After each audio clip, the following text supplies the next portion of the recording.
Black Star Network is here. Hold no punches. I'm real revolutionary right now. Support this man, Black Media. He makes sure that our stories are told. Thank you for being the voice of Black America, Roland. Stay black. I love y'all. All momentum we have now, we have to keep this going. The video looks phenomenal. See, there's a difference between Black Star Network and Black-owned media and something like CNN. You can't be Black-owned media and be scared. It's time to be smart. Bring your eyeballs home. You dig?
Today is Thursday, March 28, 2024, coming up on Roland Martin Unfiltered, streaming live on the Black Star Network. Folks, the United Nations says more than 500 people have been killed this year in Haiti.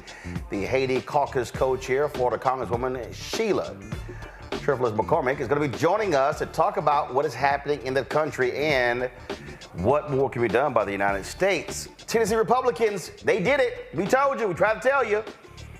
The House voted today to vacate the entire Board of Trustees of Tennessee State.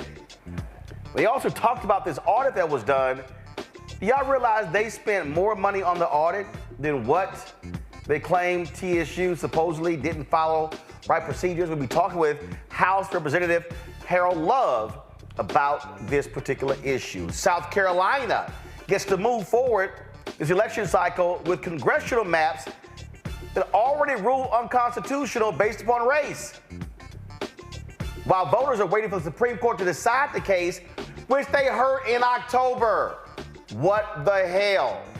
And the third HBCU All-Star game is just over a week away. We'll talk with the creator of that game. It is time to bring the funk on Roland Martin Unfiltered on the Black Star Network. Let's go. He's got it.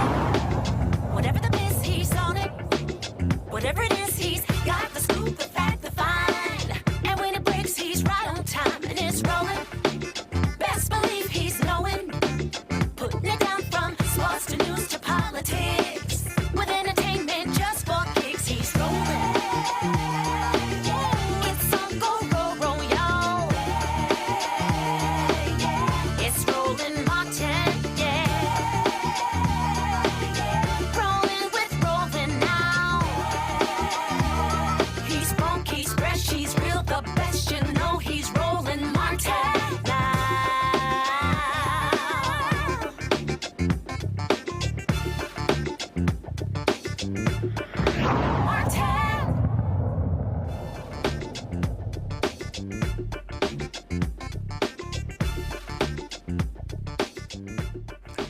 While members of Haiti's International Presidential Council are near being officially installed, the UN says more than 1,500 people have been killed in Haiti this year. Violent gangs continue to ravage the struggling country and growing stronger as homeless children are being swept into the chaos. The co-chair of the U.S. House Haiti Caucus, Congresswoman Sheila Cherfilus-McCormick, joins us right now. She is quite familiar with what's happening right there. Congresswoman, glad to have you here. First and foremost, what's interesting here, again, is how you look at the reaction. You've got folks on the right who are, oh my God, the Haitian migrants are coming. Yet if these folks were Cuban, there'll be a totally different reaction in South Florida. You're 100% correct. Instead of them looking at the humanity of these people and what's going on, they're sitting there trying to make it, politicize it by saying, oh, there's going to be a Haitian invasion. Haitian people are going to be coming in. But the truth is, we haven't seen elevated numbers of Haitian people hitting the shores just yet. But what we are seeing is a need to help right now. So instead of us trying to fear-monger, what we need to focus on is making sure that we can do everything to prevent Haitian people from going to the sea. And doing that is for us to know right now we need security and we actually need a government.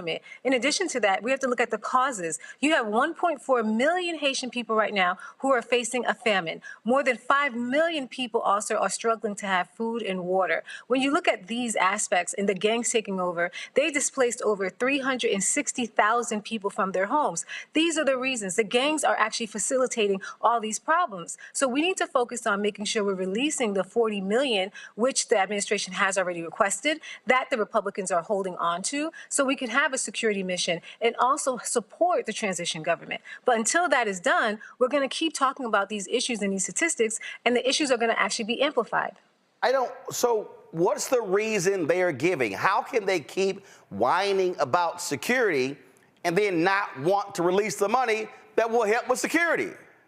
They're seeing it as a game. So they're saying, well, they need this report. They need this briefing. We've had over 65 briefings with the State Department. Then they said they need a government. Right now, we have a transition government that's coming together, but without having the funds there, Kenya is at a deadlock because they need the money to start putting everything together. The transition government needs security. So even once they're ratified, they still need someone to support them. So their excuses is really that. It's excuses. They're just trying to create a political climate so they can fearmonger people who already have a problem with immigrants. And so it could be a political tool. But while they're trying to use this political tool, we have people who are really dying. We have Americans who are trying to evacuate who can't get out of Haiti. We have people who are looking at famine. So this is absolutely ridiculous. And at the heart of it, it is a racist issue, right? Because like you said, if we were talking about Ukraine, you had Putin taking over Ukraine, but right now we have gangs taking over Haiti right in our backyard. We see more drug trafficking and gun trafficking in Haiti than we see anywhere else in the Caribbean in our backyard. So why isn't this rising to the level of a national security issue?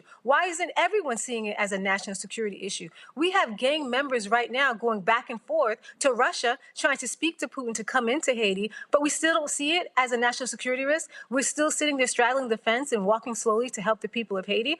It's a race issue. You are the first Haitian from Florida to serve in Congress. This was the PBS story when you were elected. Go to my iPad. They said that you were ready to fight for Haitians. And so this is near and dear, very personal for you. It is, and especially when I look at every side, right? Because we know how politics has been internationally, not just for Republicans, Democrats. It seems like it's been the policies of the United States to really harm Haiti. And so right now, if we're saying we're going into a new age where we're going to have a Haitian-led solution and support Haiti, well, let's do what we said before. Let's put our money where our mouth is and put out the money for the security mission. Let's make sure that we're extending TPS. Let's make sure we're not deporting anybody to go to Haiti right now.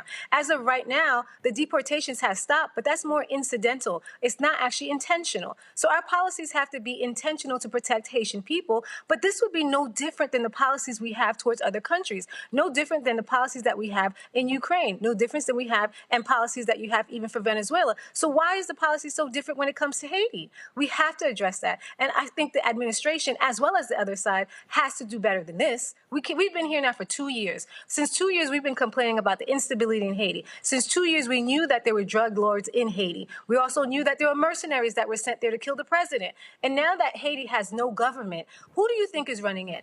I just saw a propaganda video, and the gangs who before they were walking around barefooted with old shirts, they have new uniforms, they have trucks, they have all these guns that we've never seen before. Who's facilitating that? The longer we don't help Haiti become stable, the more the cartels can take over Haiti, the more guns are going to be going into Haiti, and the more drugs are going to be coming out of Haiti, coming into the U.S., and that's the reality.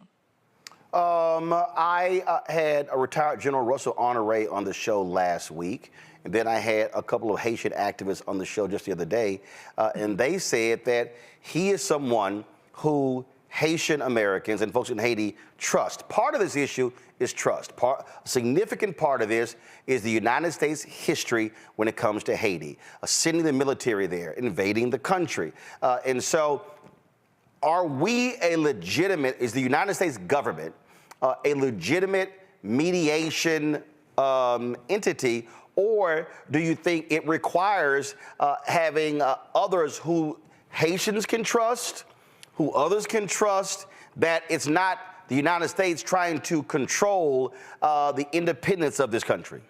You're absolutely right. I think that it has to be more of an international program, and that's why CARICOM is supervising the negotiations right now. And I have to really clarify that because there's been misinformation as if the U.S. is actually supervising it. It is not. It is CARICOM who is supervising it. And the truth is that the United States does have a problem with credibility because of our history and how we've dealt with Haiti before. So no, the United States should not be meddling or choosing a leader, which we're not. Right now, it's a Haitian-led solution. We have more than 9 different parties who are are at the table who are going to create this transitional presidential council, and then they will choose who's going to lead Haiti. But it has to be like that. Roland, I can tell you, as the only Haitian American in Congress, I think I get more calls from Haitian Americans who want to be president in Haiti. And I have to tell everybody, this has to be a Haitian-led, meaning you're living in Haiti, not living in the United States, trying to become president of Haiti. So we have to empower the Haitian people, and we also have to make sure that they have justice. Once we empower them, once we support them with a security force, and once we support them financially, I think we'll start to grow in getting credibility with the Haitian people. But as of right now, we do not. Yeah, I would dare say if there's somebody who's a Haitian American and wants to be president of Haiti, move back.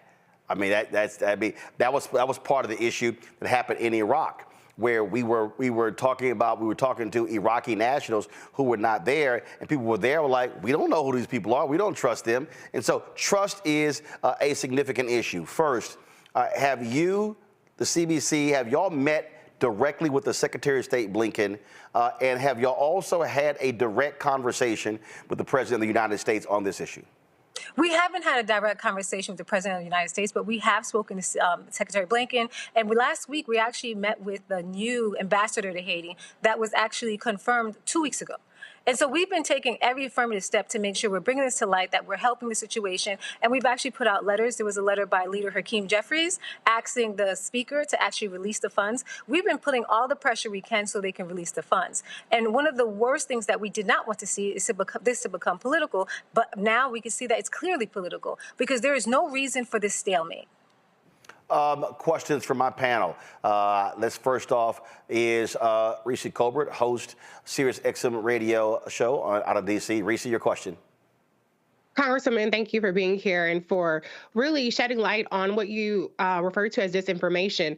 Can you clear up any other misconceptions about the American response, as well as what people think is happening in Haiti, that would help people be more on board with American taxpayer dollars becoming more of an instrumental part of the response? Well, I think one thing that people aren't realizing is that 80% of the guns that go into Haiti come directly from the United States. And that is part of the problem, which has been going on now, like I said, for 2 years. So the gangs have been getting stronger and stronger, terrifying people with American-made guns. And if you understand our participation in that, why we're losing credibility with Haitian people, is for that reason. So I recently introduced the Catch Act so we could start catching some of these guns and stopping them from coming in. But we do have a responsibility to help with the security mission, because we're part of the problem.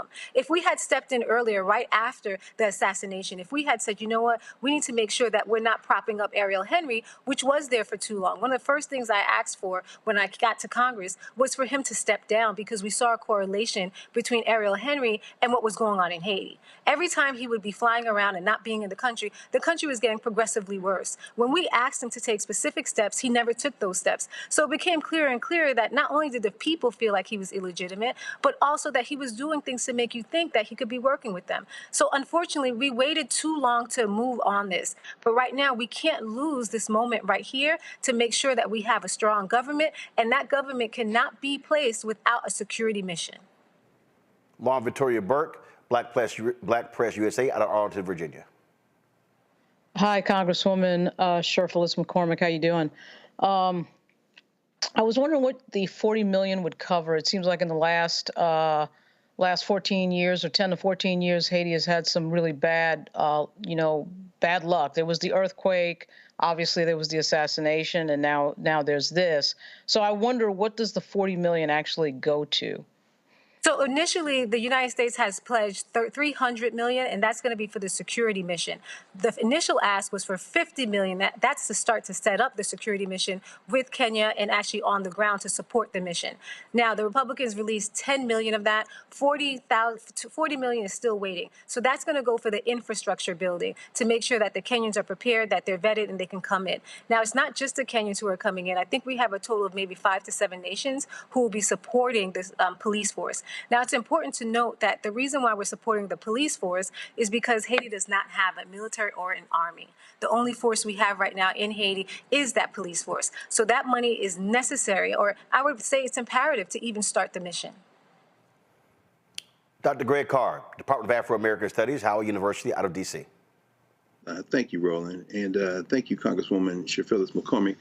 First of all, praying for and hope that your family and community and people who are in Haiti safe. I'm wondering if you have any thoughts about a couple of things. Number one, the distortions and the fabrications in the Western press as it relates to what's going on in Haiti on the ground with these various paramilitary groups, many of which seems like the best armed are the ones closest to the damn U.S. embassy. Any thoughts about safety and concerns? People think the whole country is somehow ungovernable and on fire. And then who's going to lead this security mission, given that there's huge pushback in Kenya right now? I mean, the courts have ruled against them. The people are increasingly against this. I know Ruto is supposed to be coming here for a state visit. And finally, in terms of this transition government, saw that Dominique Dupuy resigned, the Haitian Canadian who was affiliated with the UN. Did see that Lavoyas is represented there. Is this transition government commission credible, particularly given the fact that the last time the United States invaded in 2004 and got rid of Aristide, they did so with a UN stabilization mission that was an utter disaster? Well, we have to look at the parties who are at the table. Right now, there's 9 parties at the table. There's 7 parties who are actually voting members, and they all represent different parties within Haiti. So you do have Lavalas, you have Petit Dessalines, you have the Montana Group, you have EDE. I can't remember all of them, but you have a wide consortium of people who are actually in Haiti. If there was an election, they would be part of the election process. So I think that's what brings their credibility. In addition to that, you also have the faith-based groups who are there, and you have the private sector. So that, I believe, is the most credible that you can get when you have actual Haitian people. Now, with our past missions that we've had, I mean, everybody can admit that those past missions were not successful.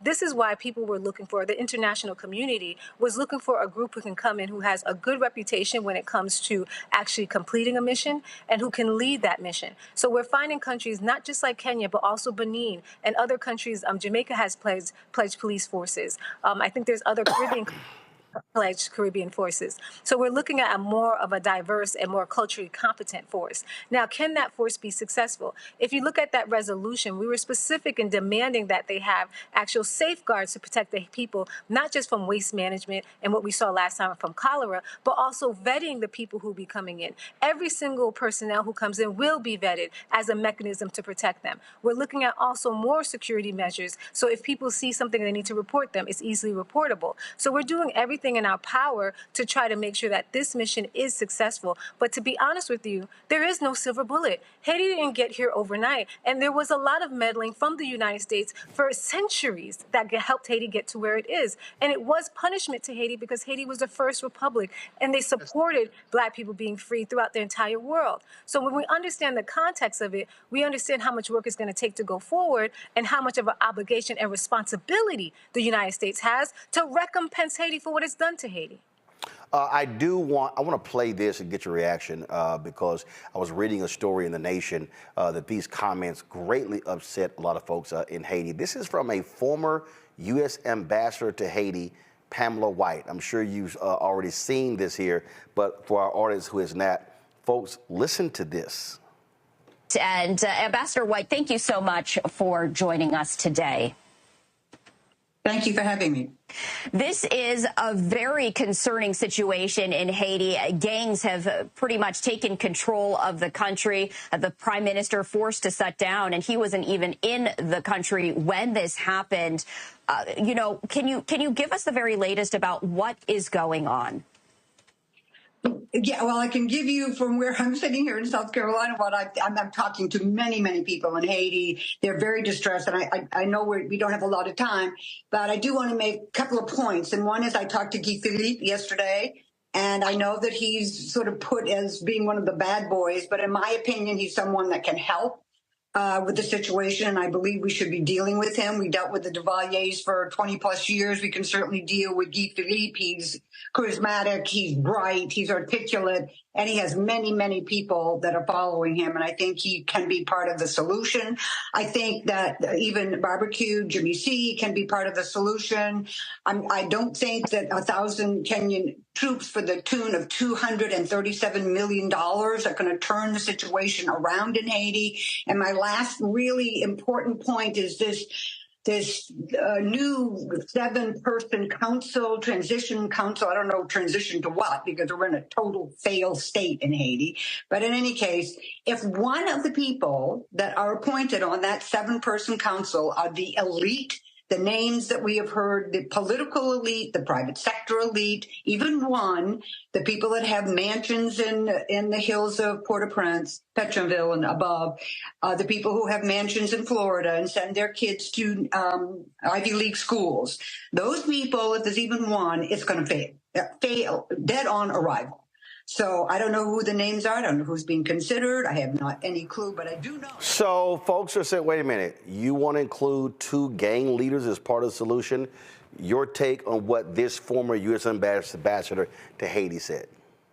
I was about to pass out when I heard this because I said this lady must be crazy. For you to think that a gang leader, a self-proclaimed gang person, drug dealer, and the gangs that we should be working with, Barbecue, who has been killing, brutalizing, raping women and children and boys and girls, that we should work with them, that would actually help the people of Haiti is crazy. It's insulting when she says he's charismatic, he speaks well. I mean, these are all the racist things that people say all the time, that we hear all the time. But what's even more offensive is that she used to be the ambassador of Haiti.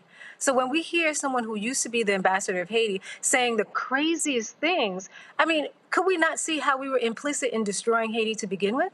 This is who is the ambassador to Haiti, that she thinks that we should work with gangs. I thought we don't work with terrorists. This is what I'm talking about when we need to take a real clear stance when it comes to Haiti on who we are and what we're going to do going forward. Either we're going to help the Haitian people and be credible by giving them justice. Justice means that you cannot support someone who has raped their daughters, their kids, their boys, their girls, who have murdered their families, that you want to actually help them to be the leaders of Haiti. This is crazy to me. And we have to take a stand. And people like that should never be in the foreign services. They should never be representing Black countries. And, you know, I have to say, but this is why we need to keep pushing our diversity, equity, and inclusion projects, because there's no way that a woman like that should have ever been in Haiti, because look at what is done. Look at what she's even saying now. So to me, it's more than repulsive. I just wanted to pass out of my chair for her to say that.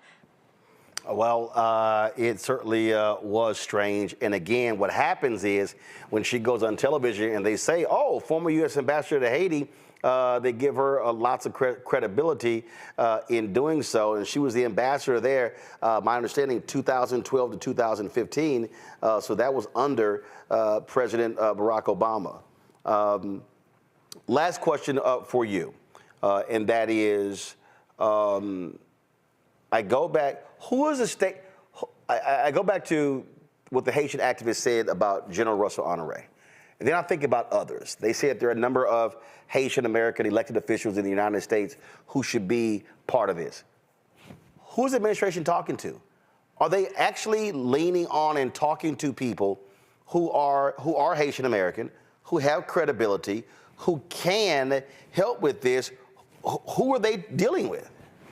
So the administration has been talking to Haitian Americans. There's been a lot of people at the table, but I have to make it and be very, very clear. The negotiations for who's going to be running this transition government is by CARICOM. It is a Haitian-led solution. It's a Haitian-led team. They live in Haiti. And so I think we need to be clear when you see people from the Haitian diaspora who want the U.S. to half of Haitian people. This has been traditionally the problem. And so even I'm opposed to having the diaspora step in and dictate where Haiti's going. If you go to Haiti, if I was to go to Haiti right now, they would call me a diaspora, because that's to identify that I wasn't born in Haiti, that I live in the United States, that I'm an American. So even the people of Haiti see a difference between the diaspora and also Haitians who live in Haiti. And that's why we have to keep focusing on that we have a Haitian-led solution, a real Haitian-led solution, not people who live in the United States, who live in my district in Florida, who say they want to go and run Haiti. And so that's been the emphasis. And right now, CARICOM has been supervising that conversation. We have 9 parties who are Haitian parties who are doing it, who live in Haiti, who are part of the political parties, and who have been part of politics in Haiti for a long time. And I do believe that's the first step in getting credibility with the Haitian people on the ground. Congresswoman, glad to have you on the show. Let us know you want to come back and give us an update on what's happening. Hopefully, we will see some form of resolution to achieve peace there in Haiti. Thanks a lot. Thank you for having me. Folks, got to go to a break. We come back. Tennessee State dealing with all sorts of attacks from the Republican-led legislature. Today, the House voted to gut the entire Board of Trustees. We'll talk about that next with State Representative Harold Love. You're watching Roland Martin Unfiltered right here on the Black Star Network. Fanbase is pioneering a new era of social media for the creator economy. This next generation social media app with over 600,000 users is raising $17 million, and now is your chance to invest. For details on how to invest, visit startengine.com/fanbase or scan the QR code. Another way we're giving you the freedom to be you without limits. Next on the Black Table with me, Greg Carr, we look at one of the most influential and prominent Black Americans of the 20th century. His work literally changed the world. Among other things, he played a major role in creating the United Nations. He was the first African American and first person of color to win the Nobel Peace Prize. And yet today, he is hardly a household name. We're talking, of course, about Ralph J. Bunche. A new book refers to him as the absolutely indispensable man. His lifelong interest and passion in racial justice, specifically in the form of colonialism. And he saw his work as an activist and advocate for the Black community here in the United States as just the other side of the coin of his work trying to roll back European empire in Africa. Author Cal Rostiala will join us to share his incredible story. That's on the next Black Table, here on the Black Star Network. I am Tommy Davidson. I play Oscar on Proud Family, Louder and Prouder. Right now, I'm rolling with Roland Martin, unfiltered, uncut, unplugged, and undamn believable. You hear me?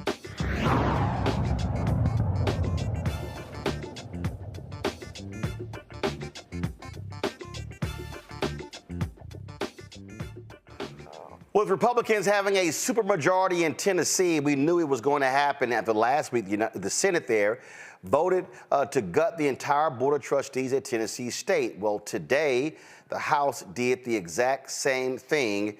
This is what happened. Over the last couple of years in this body, we've had some tumultuous times. And I talked to my friends on the other side of the aisle, and they're talking about, hey, you know, we're getting labeled as things that we aren't. And I agree. I know many of my friends on the other side of the aisle. I know their hearts. You know, I have conversations with them. We go out. You know, I think if they felt a way, they would slip up and say something. But ladies and gentlemen, the optics of this today are awful. If you can't look at this and see that the optics of what you're doing today is awful, you need to take your blinders off. I mean, you're going down the same path you did last year, and then you're going to look at yourself and say, we didn't mean to do that. We didn't mean to look that way. Well, you're doing it again. I'm stopping you before you drive off the cliff. I'm stopping you before you get on Saturday Night Live again. I'm warning you. I'm telling you. I'm helping you out here because I know many of you. And no one should accuse you of being anything but coming up here to serve to the best of your ability. But you're driving off the cliff right now. You know, I worked in GovOp many years as a staffer. I've seen many audits of many universities that look horrendous. Have we ever vacated an entire board of a university before? Have we ever done that? But an HBCU that we owe $2 billion to? Oh yeah. We're gonna take their board. You know, we're gonna hold them hostage, and we're gonna say you need to shut up about your $2 billion because we're gonna vacate your board. And if you say anything else, we'll do something else to you. You better sit down and shut up and accept the crumbs we send you. The optics of this are horrendous. You're going off the cliff. Don't do it. Don't do it to yourself and then wonder why the press is attacking you and saying things. You're doing it to yourself. Stop. You know, just because somebody puts a thumb up in the air doesn't mean you have to vote with them.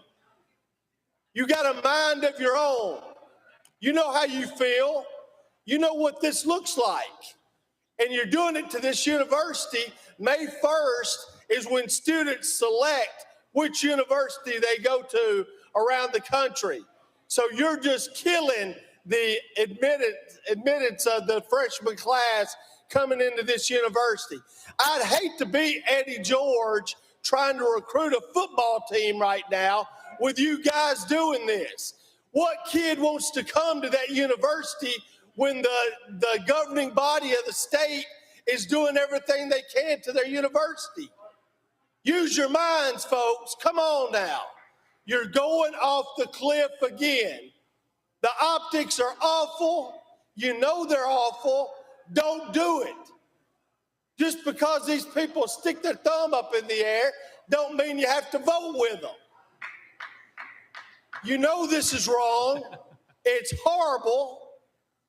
And you're going to be on Saturday Night Live again if you keep doing this. That I'll sit down and shut up. And Republicans didn't give a damn. This was the roll call right here. It was a 66-25 vote. That's what it was. And I believe only 2 Republicans voted with Democrats on this particular measure. Joining us right now is Tennessee State Representative Harold Love. Glad to have you on the show. So let's get right into it. What happened here? Because my understanding, and talking to a number of people in Nashville, in the legislature, in the community, at the school, alumni, students, is that many thought a compromise was being worked out, that the House would have voted to replace 3 or 4, and then that would pass the House, and then when it came to reconciling the 2 bills, there would be negotiation between the House and the Senate. I was told that you had the votes for that. Did you have the votes for that? And if so, what happened? First, thank you for having me on the show, and thank you for your continued advocacy for HBCUs and Tennessee State specifically. And to your point, we knew that going into this particular vote, we needed to have a different amendment than what the Senate had proposed. The proposal was for 10 members to be vacated. That's all 8 of the governor's appointments plus the faculty and student trustee. Last week in the Government Operations Committee, we did have an amendment that would only vacate 3 board members, and those members whose terms expired in 2025 would be the ones vacated. We thought that going from there, we were going to be able to take that version on the House side, and if nothing else, get to a place where we would be able to go to conference committee. Between that date and today, I believe some of the members on the Senate side declared they were not going to back down. And newspaper articles, interviews showed that they were not going to accept our compromise, and they would not go to conference committee, and that they would not accept anything other than what they had proposed. And as a result, I think our House members realized that on the Republican side, that there was no way to even force the Senate to a conference committee to accept any version other than theirs. That makes no sense to me, because if the House passed its own bill that differs from the Senate, then they're forced to go to conference. That's not absolutely correct, because the way it works is this: if the House passes our version, then the House sends a message on the message calendar to the Senate that says, we don't like your version, here is our version, we would like for you to accept our version as the bill. If the Senate accepts that, then that becomes the bill we sent to the governor's office. No, this is what I mean. If the Senate passed their version, vacate the entire Board of Trustees. Right. If the House passed its version of, let's say, he replaces 3 and the House passes it, then what happens? Here are the options. If the House passes that version, we have a thing called the message calendar, which then sends the Senate our version to say, we don't want to adopt your version. Here is our version we want you to adopt. Right. the Senate then has the option to either refuse our version or accept it. So if the Senate then refused your version, then what happens? If they refuse our version, then they want us to accept their version. And if y'all don't accept their version, then what happens? Then the bill doesn't pass at all. So conference committee is an option. It's not a requirement. Wow. So it's either my way or the highway. And that's what one of the senators said in the newspaper, that he felt as though their version was the best one and that he was advising the House to take up their version or else there would be no compromise. So I'm trying to understand why they believe their version was the best one. Now, granted, the state comptroller did an analysis, and then they authorized an audit to be done. That audit cost about $2 million, right? Correct. Okay. So this is the audit. Go to my iPad. It was done by Clifton Larson Allen, correct? Is this the correct one? This is my first time seeing that. I think that is it. It says forensic audit. Okay. It says that that Jason Munpower retained them to perform the forensic audit, and it says that, as you are aware, a forensic audit is performed largely to uncover fraud or criminal behavior. While there were several recommendations for improvement of TSU's operations, the CLA firm concluded there was no fraud or malfeasance by TSU management. So if there's no fraud or no malfeasance, why in the hell are we here with replacing the entire Board of Trustees? That's what we argued last year when the $2 million was put in the budget. We argued that there was not going to be any findings of criminal intent. We also argued that they should have put that $2 million toward the university. And I think what we're finding is once the Senate had made up in their mind that they were going to vacate the entire board around from that, and that's what we found ourselves in today.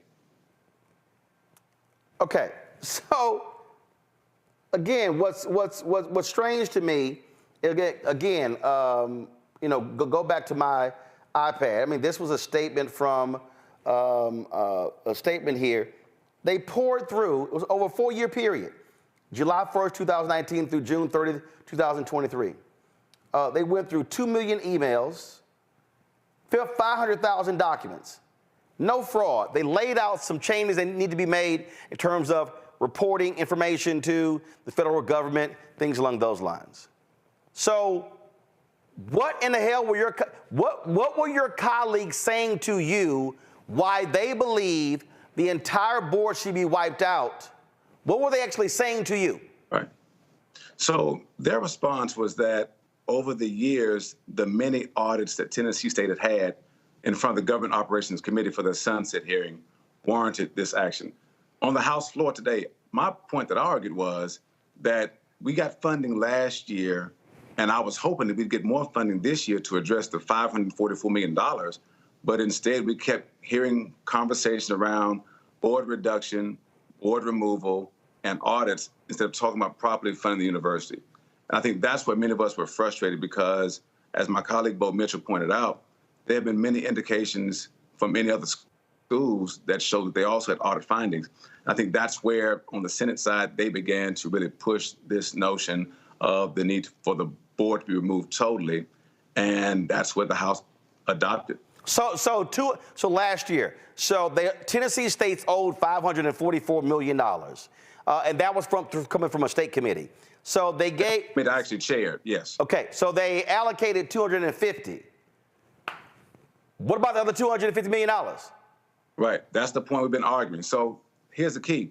When we found out that the federal government, through the Biden administration, Department of Agriculture and Education, had $2 billion, we then knew that there was going to be attempts made to marry the two numbers and then say that the real number was $544 million. So we embarked, and by we, I mean myself and other members of the National Black Caucus of State Legislators, embarked on a mission to then educate our members to say that $544 million for Tennessee State represented capacity grant funding for agriculture extension, for teaching and research. The $2.1 billion was for basic campus funding. And so I saw members trying to put those two numbers together, and we began educating members to say, no, that's a separate pot of money, and we would like both of those pots to be fully funded. In Georgia, the Black Caucus sued the state over that money. Right. Are y'all going to sue Tennessee? So we looked at the Maryland example when they sued. And No. That's a separate deal. Well, follow me here. Georgia in September, because I had Georgia State Representative Derek Jackson on the show Monday, they filed a lawsuit with regards to that $13 billion you referenced. Correct. The Maryland lawsuit, I covered that extensively. That dealt with the duplication of programs that were allowed at University of Maryland. That took 13 years before they achieved that settlement there. So I'm talking about, would y'all consider, and would y'all move forward, filing a lawsuit like Georgia did specific to that land grant money that the Biden-Harris administration actually designated? So when the Black Caucus met with Dr. Glover last year, we took the position that we were going to follow her lead on whether she wanted to pursue a lawsuit or not. But she's a state worker. She's a state worker. She can't. She's a state worker. In the Maryland lawsuit, actually, Coppin, Bowie State, University of Maryland, Eastern Shore, Morgan State were not involved in the lawsuit and the lawsuit wasn't even filed by those universities because they couldn't. So external groups did that. So I'm trying to understand again. You have an example where in Georgia the Black Caucus did that. Now, in Georgia, the Black Caucus did that. I think a legislative route is actually a faster route. I'll use an example of what we did in Tennessee.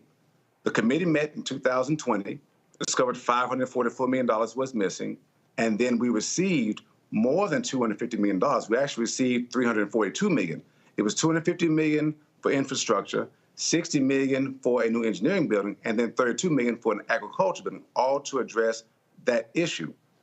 I'm not sure if the Georgia lawsuit is going forward. We did also see that. No, the Georgia lawsuit is going forward because I had the Georgia representative on this show on Monday.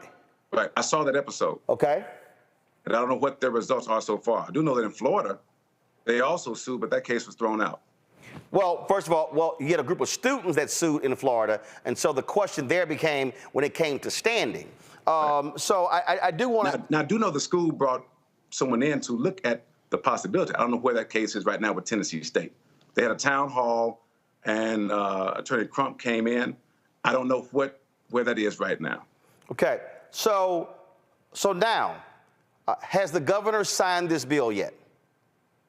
I don't know. I knew it was signed by the speaker and by the lieutenant governor and was sent to the governor's desk today. Okay, so that means that the Board of Trustees has been engaged in finding a new president. They've identified 3 candidates. Is this board going to be allowed to pick that president, or the moment the governor signs that bill, does that wipe out all the work that they've done and now the process must start over? I think if we look at the statutes, if the new board is put in place very soon, then that new board is the only entity that has the authority to hire a president. So the old board would not be able to do that. The new board would be the ones who would be hiring. I'm not sure what their idea would be. I don't know who the new board members are. So I don't know what their perspective may be. Right, because the governor has to name those new board members. We have to confirm them. Governor Bill Lee has signed the bill into law. So you say you have to confirm them, which means that, again, until those board members are replaced with new appointees, even though the governor signs into law, what happens right now with the current board? If the governor signed to law, then correct? Yes, he's already signed it.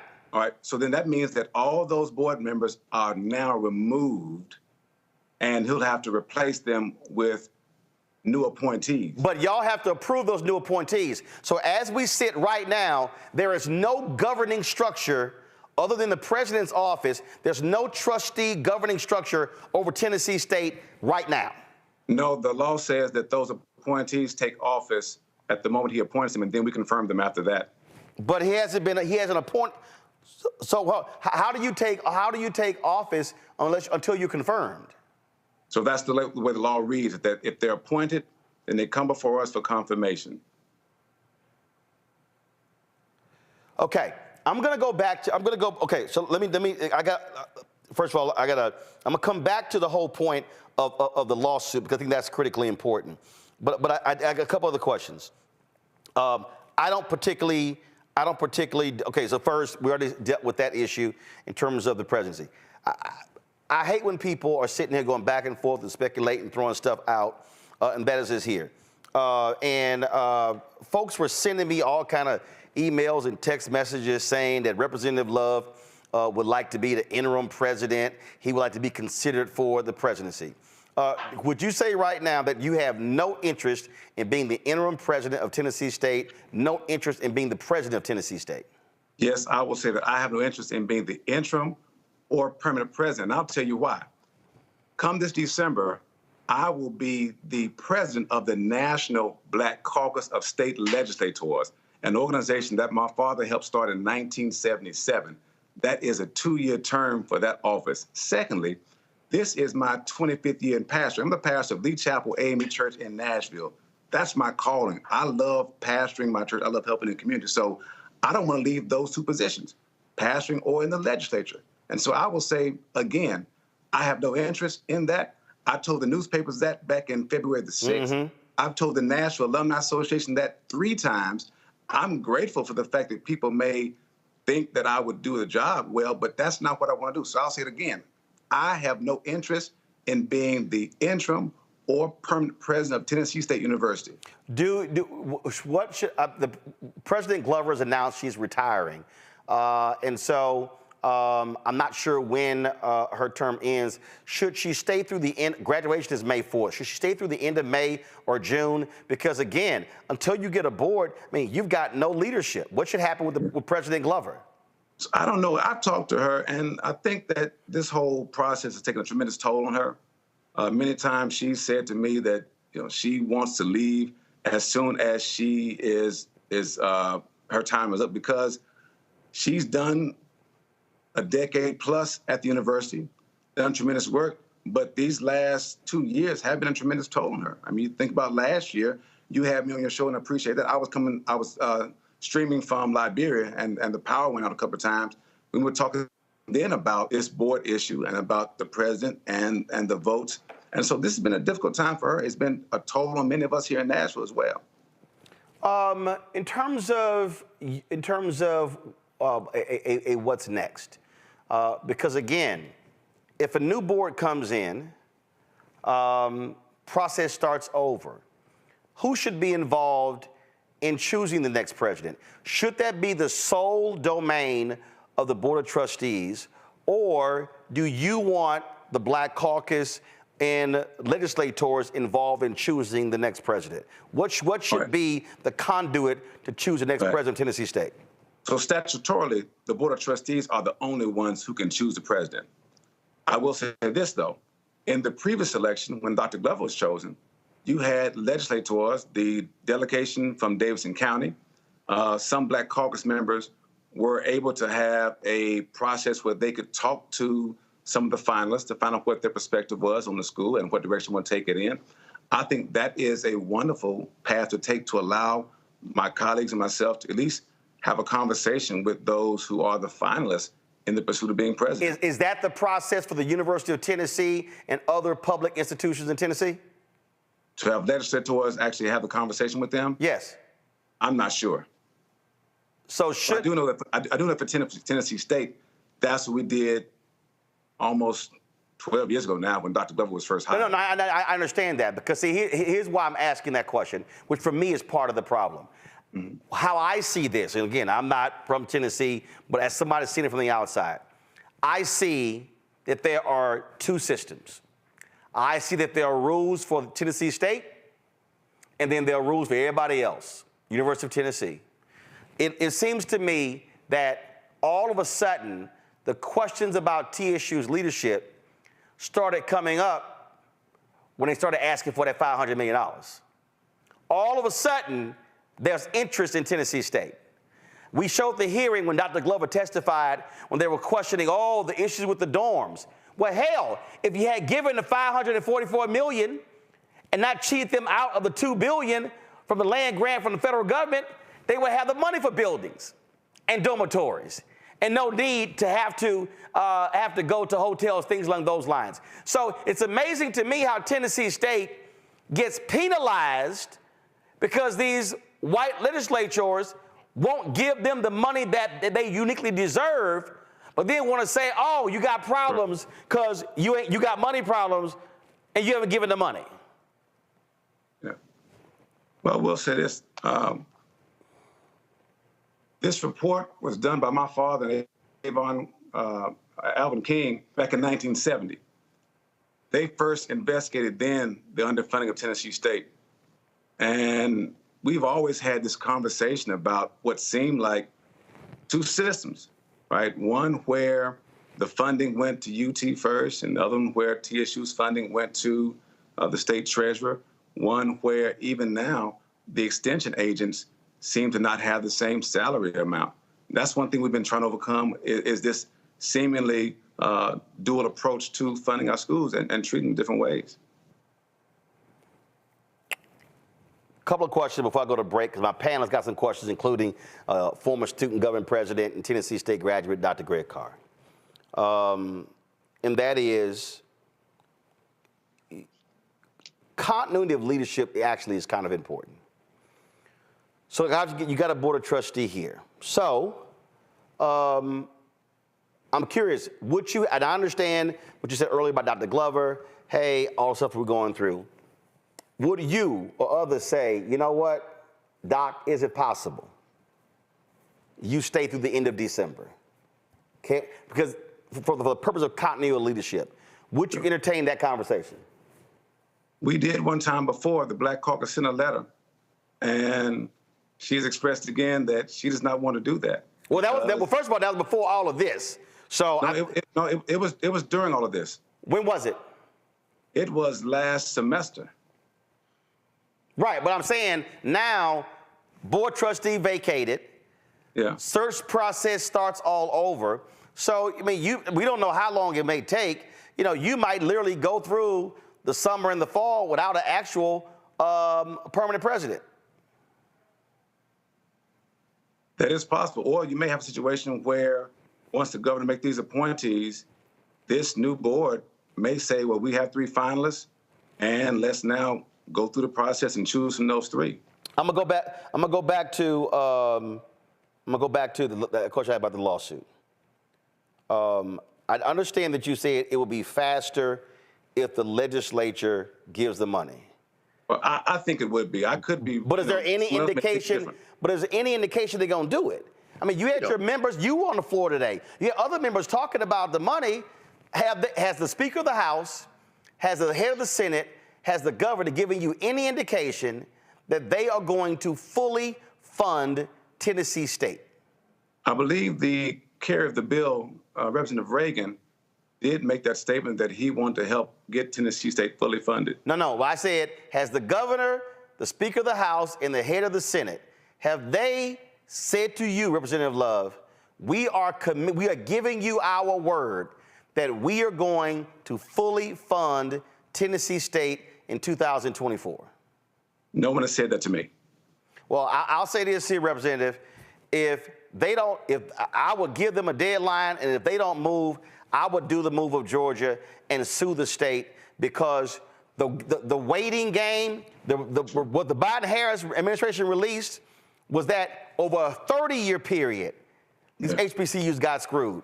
The last thing we need is waiting another year, 2, 5, 10 years, or as you mentioned, the Maryland case, it was 13 years where that was settled. Let me do this here. I got to go to a break. We come back. My panel's got some questions for you. So hold tight 1 second. We're talking to Representative Harold Love of Tennessee. Today, the House in Tennessee voted to vacate the Board of Trustees of Tennessee State. Last week with the Senate, the governor has already signed it into law. That means right now, there's no Board of Trustees for Tennessee State, the only public HBCU in the state of Tennessee. You're watching Roland Martin Unfiltered on the Black Star Network. Fanbase is pioneering a new era of social media for the creator economy. This next generation social media app with over 600,000 users is raising $17 million, and now is your chance to invest. For details on how to invest, visit startengine.com/fanbase or scan the QR code. Another way we're giving you the freedom to be you without limits. When you talk about blackness and what happens in black culture, we're about covering these things that matter to us, speaking to our issues and concerns. This is a genuine people-powered movement. There's a lot of stuff that we're not getting. You get it, and you spread the word. We wish to plead our own cause. Too long have others spoken for us. We cannot tell our own story if we can't pay for it. This is about covering us. Invest in black-owned media. Your dollars matter. We don't have to keep asking them to cover our stuff. So please support us in what we do, folks. We want to hit 2,000 people, $50 this month, raise $100,000. We're behind 100,000, so we want to hit that. Y'all money makes this possible. Checks and money orders go to P.O. Box 57196, Washington, D.C. 20037-0196. The Cash App is $RM Unfiltered. PayPal is R Martin Unfiltered. Venmo is RM Unfiltered. Zelle is Roland@RolandSMartin.com. Hey, yo, what's up? This is Mr. Dalvin right here. What's up? This is KC. Sitting here representing the JODECI. That's Jodeci. Right here on Roland Martin Unfiltered. So we have to make a decision right here, right now, that this is the last time that happens. Regardless of what happens in those chambers over there, we're going to do what we need to do to keep training those who others won't. That has been the motto for TSU since the day that I've been born, and it will continue to be that. Fight for the things that you want, fight for the things that you need, and fight for the things that you believe in. Yeah. I believe in Black America. Yeah. I believe in Black... That were students who were protesting today. They were actually sitting in the gallery when that vote was taken. Various groups were involved in today's protest, partnering with Black Voters Matter. Let's go back to our conversation with Tennessee State Representative Harold Love. First up, asking questions is a Tennessee State graduate. He was a student body president when he was there at the school, Dr. Greg Carr. Greg, take it away. Thank you, Roland. Appreciate you, brother. Good to see you, Representative Love. I remember when you little fella running behind your big sister Cheryl. She was Miss TSU the year body president. See you. And of course, remember your mom well when she ran the Student Services Center, Mary Love. So, honored ancestor. Listen, man, where are the strong voices in the legislature? And I mean that because you almost called the name of the person I'm thinking of immediately. You almost said Avon Williams when you brought him. Remember your father well as well. We had many fights, as you probably have heard, in the legislature because we often urged him, Rufus Jones, what was Harold Ford's father, asking them, Harold Ford Sr., y'all need to punch these white boys in the mouth. And that often put a fire under them. So I'm going to, ask you about a little fire in your belly, brother. These hillbillies are clearly running a white supremacist Boston right now in the legislature. When Roland asked you about the lawsuits, I thought about Avon Williams. I think he would be filing a lawsuit, maybe Title VI. I would encourage you to reach out maybe to Alvin Chambliss. I'm wondering, where is the fire? I mean, I heard the fire from Bo Mitchell, but it shouldn't be a white man having to say that. I want to know when some of you legislatures in the Tennessee legislators with a supermajority that isn't going away anytime soon are going to go to the federal courts on this, brother. Great question. I'll tell you this. When we had the committee formed, that was one of the things that we wrestled with. Do we go with a lawsuit or do we try a legislative route? Once we got that data, we thought it best to go with the legislative route first and reserve the lawsuit in case we did not get any traction with that. So when the money came back, our plan was to return the next year and secure more funding.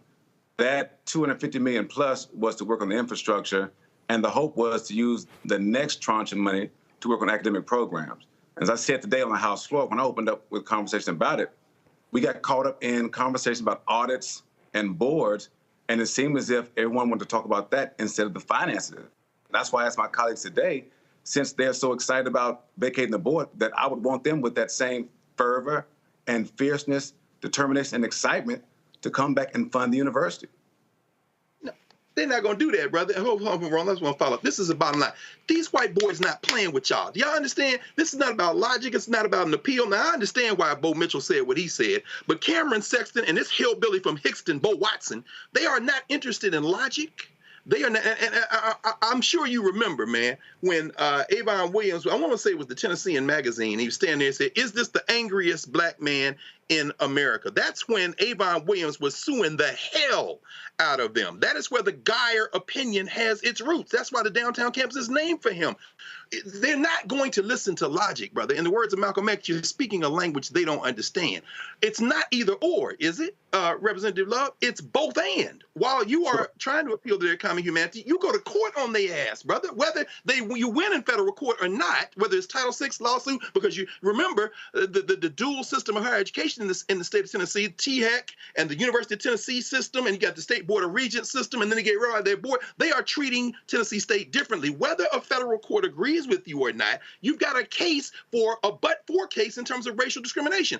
But for the race of Tennessee State, which if you remember from the original federal lawsuit, the Geyer lawsuit, they were saying that they wanted Tennessee State to lose its racial identity.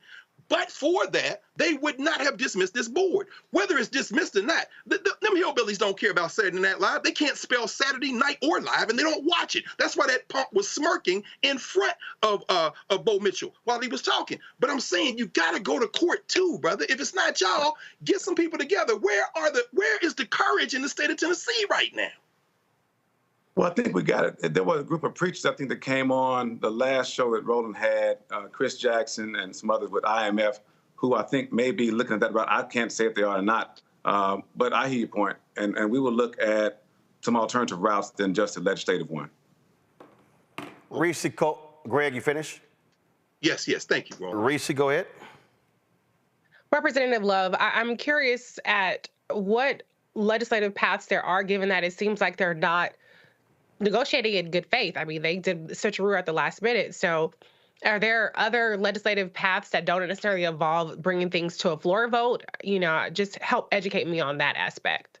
So one path we can take is this, and that's the one we use to get the other money, is to get in the governor's budget. One thing we discovered is it's much harder to take money out of the governor's budget than it is to put it in after the amendments have been put in. And so that's the path I would hope to take, is this next budget cycle to get in the governor's budget that money we're talking about for academic programs. Dr. Glover has worked tremendously hard and talked about moving from R2 to R1 status. You got to have the money to increase those degree-producing programs. You got to graduate more PhDs. That can only be done with more money for academic programs. So that's the path to take. As I mentioned earlier, myself and Laura Hall have been talking about how we can both work together with our National Black Caucus to also bring some pressure to bear to say to our state legislators, this is the route we want to take to make sure that we do get some responses. And if I could, just for a moment, Roland, I did get an email a few minutes ago that the governor has made appointments to the board now. Do you know who they are? Yes. Who are they? Trevia Chapman, President, Bank of America in Memphis. Jeffrey Norfleet, Provost and Vice President for Administration, Shorter College in Arkansas. Marquita Qualls, Founder and Principal, Entropia Consulting. Terica Smith, Deputy Mayor and Director of Human Resources in Jackson, Tennessee. Charles Trauber, General Counsel, Division of Real Estate, Retail, and Financial Services at Bridgestone Americas. Dwayne Tucker, CEO of Lead Public Schools. Kevin Williams, President and CEO of GAA Manufacturing, and Dakasha Winton, Senior Vice President of Chief Government Relations Officer at Blue Cross Blue Shield, Tennessee. And the press release says they're all TSU alums. Okay. Lead Public Schools is one ain't that funky charter school that Lee tried to foist off on the state of Tennessee last time? That's Lead, right? That was Hillsdale. What's the name of the public schools person? Lead Public Schools, Dwayne Tucker. Charter schools. Okay, here's what I'm trying to understand.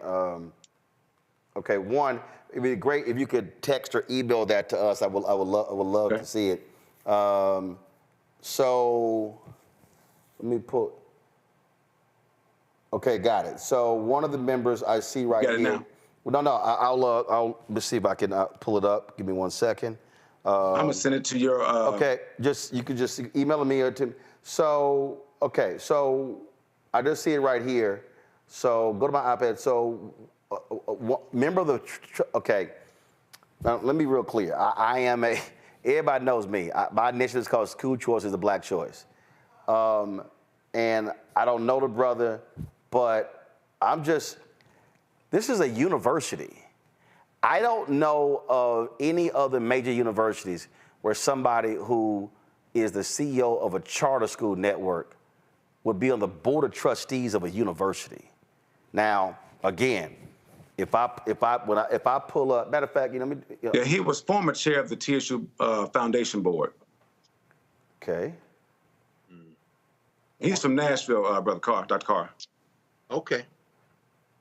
So I mean, clearly they had this list already made up when they get ready to run this Boston. Somebody got to fight these white boys, man. Now, I will say this. One thing I told the TSU alums on Tuesday was, when we saw the bill coming down, we wanted to make sure that we said, look, if it's going to be a situation where the board is vacated, we don't have the votes to stop it, our goal is to start pressing the governor and start having public conversation about they need to all be TSU alums. That was something that wasn't the case before, because the state law only requires that there be 3 alums, whatever school it is, whether it's Austin P, MTSU, Tennessee Tech. Only 3 are required to be alums, and only 6 are required to live in the state. And so that's one thing that we pushed when we first started talking about these boards coming off. We said, look, we got to start thinking about this. And I told the students today, when they asked me, what's the next move? I said, the next move is we have to talk about what these boards can look like. So TSU Alumni Association actually at one of their meetings had a list together, and they sent that to the governor's office, I want to say maybe 3 weeks ago. Well, I mean, here's my position. And listen, there are 107 HBCUs. I've done the commencements for, I think, 19 HBCUs. I'm coming to you, Lauren, hold on. I'm giving the commencement to Wilberforce in May. I've been on the campus speaking, broadcasting from 58 HBCUs. And one of the issues that I've seen with a lot of places has been the board of trustees. And I'm a firm believer in, folk who have run organizations, who have had significant executive position. Go to my iPad. This is the members of the University of Tennessee Board of Trustees. A former president of PepsiCo, a partner in a law firm in Jackson, Tennessee, commissioner of the agriculture for the state of Tennessee, former president and CEO, Nashville Electric Service, former senior advisor of product management for Cigna, attorney with a law firm in Memphis, executive chairman of AutoZone, former president and CEO of AutoZone, former CEO and chairman of Foster Farms, former president and CEO of Tyson Foods, co-owner of Mountain View Auto Group, attorney with a law firm in Nashville. Then you have your student trustee, and then you have a former CEO of a state collaborative of reforming education. All I'm saying that it's very interesting to me when I look at the resumes of folk who a lot of these governors pick for HBCUs compared to a Tennessee or a Texas or a Texas A&M. I take it you would really want folk on the Tennessee State Board who are CEOs, who have run businesses, who can actually raise money, who can bring in dollars to Tennessee State. Roland, how do they compare to the prior board? I'm gonna pull that up too, but I'm making a point. What typically happens with a lot of HBCU boards, especially at public institutions, I've seen it at Texas Southern University, the other TSU, and frankly, they've had folks on that board who the Republican governors would never appoint to Texas A&M or University of Texas. And so I'm looking at Kevin Williams. To your point, so I'm looking him up. He's the former CEO of GM in Canada. Good. Okay, that's one. Who else? I'm just curious about their backgrounds, because I'm sure you want folk who can properly, provide governance and lead the institution. Go ahead. No, I'm saying I just looked him up. Okay. Lauren, your question. Right. I'm pulling up right now the other names, but Lauren, go ahead. Representative Wood. So are we to understand right now as we sit here that there is no legal action being taken by any party who may have standing to sue the state for the money for the school? I mean, there's no one suing right now for the money that's outstanding that's due Tennessee State. It's my understanding that there is no one. I have heard several groups at several forums talk about getting a petition signed to get persons signed up for a lawsuit. Specifically, when Attorney Crump came to Tennessee State for the town hall, someone asked him a question about that. They even asked a question about whether former students whose scholarship and financial aid may have been affected because the school was not funded properly, if they would have standing. And the response, I think, was that they were looking into it. So to answer your question, I don't know of any specific group that is. I've just heard of several groups that have been looking to get people signed up in the possibility that they would have one. Okay, thank you. Sure. Go to my iPad. So you read the names. I'm just showing it. Sorry, folks. You should have told me it didn't have it connected. So here we go. Let me have it connected here. So I just want to, again, so the governor, this is the press release that the governor released appointing the new board of trustees, touting each as an alum of TSU. Trevia Chapman, President, Bank of America, Memphis. Jeffrey Norfleet, Provost and Vice President for Administration, Shorter College. Marquita Qualls, Founder and Principal, Entropia Consulting. Tarika Smith, Deputy Mayor and Director of Human Resources, Madison County. I don't know. How big is Madison County? I'm just curious. That's Jackson, Tennessee. Oh, okay. Jackson, Tennessee. Okay. Charles Trauber, General Counsel, Division of Real Estate, Retail and Financial Services at Bridgestone Americas. Dwayne Tucker, CEO of Lead Public Schools. Kevin Williams, President and CEO of GAA Manufacturing. Dakasha Winton, Senior Vice President and Chief Government Relations Officer at Blue Cross Blue Shield of Tennessee. The faculty trustee and the student trustee, do they remain or do they have to get picked over? They have to be picked over. So the faculty would choose their trustee. The way the student trustee gets picked is the actual board members would pick that person. And I don't know the process that Tennessee State uses. I know some other schools have had a situation where the SGA will take applications and then interview the students, and then the president will pass those names on. But the board itself is responsible for choosing that student trustee. Last question for you. We're going to be in Nashville on Monday. We're going to be broadcasting from there. We're going to be at the forum. First of all, there's a news conference at 11 a.m. In the rotunda of the Tennessee Capitol. And then we are going to have, so all the folks you see there participating in the news conference. We were invited in by the student government vice president and the student, well, now the former student trustee. Then I'm going to be broadcasting my show from the forum in the TSU Student Center on the campus of Tennessee State. And so we look forward to having you and others there, because how I see this, Representative Love, this is not just an issue of trustees. Sure. It's also the money. It's also that federal money. Also, my concern, and I see this Republicans all the time, Republicans will take an action in Tennessee or Georgia or North Carolina, and then will use that as a blueprint in other states. Are you concerned that because of what Republicans have just done in Tennessee, that this is going to create a situation where they may try the exact same thing to target other public HBCUs all across the South? Absolutely. If I can say this again, you know, as my role starts as president-elect, started last year rather, and as president in December for the National Black Caucus of State Legislators, we immediately started having conversations with our colleagues in Arkansas, Alabama, Kentucky, New Orleans, Florida, because we all knew that there was the same blueprint for these other 18 land-grant HBCUs to have the governors refuse to identify and recognize the underfunding, again, in those two different buckets. And I can't say it loud enough. These are two different buckets. Those capacity grants and what the Biden administration identified, those are two different buckets. And we need all that money, and we need to make sure that we have all the resources and records so that if it's a lawsuit or a legislative route, at least people are equipped with the data to go in and say, here is empirical evidence. We discovered in Tennessee through that committee that in 1913, the state law said that UT's money goes straight to UT and TSU's money goes to the state treasurer first. And so we had to work through that process. And so, again, much of this is of concern to me. And that's why we're trying to make these strides, educate our legislators and our alums about the dangerousness of this being a nationwide effort. Absolutely. Well, we look forward. Greg, go ahead.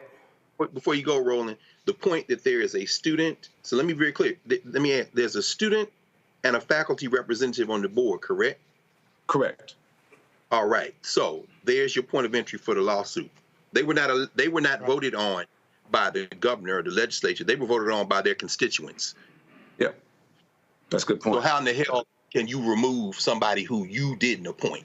I mean, it's pro forma to appoint them, but anyway, I'm just saying, get some legal minds on this, brother. This is what I'm saying. Absolutely. I listen. I don't know of anything in America that black people have ever gotten where we didn't have to fight for it.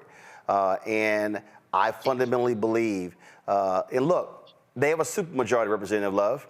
They can frankly ignore Democrats all day in the House and Senate. They cannot ignore a federal lawsuit. And that was federal money that actually was supposed to go to these HBCUs. And so that won't be a state lawsuit. That will be a federal lawsuit. I would really encourage y'all to hit them the legal route. And I would also say to all of those HBCUs in other states, in Georgia, in Tennessee, in West Virginia, in Texas, and on, hit all of them at the same time. That is needed. They've got to understand, we want that $13 billion. Yeah, 13 billion plus, because I'm convinced that it wasn't just 30 years.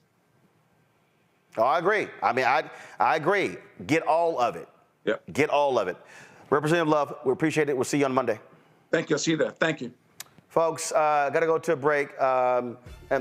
So before this, kill the music. So why do I kill the music? Why do I want y'all to support what we do? That conversation we just had was a 50-minute conversation. Somebody sent me a text earlier, and they said, who has been covering this? Who's really been covering this stuff nationally? Other than us, nobody. Yeah, you see some other stuff. All these black people love watching MSNBC.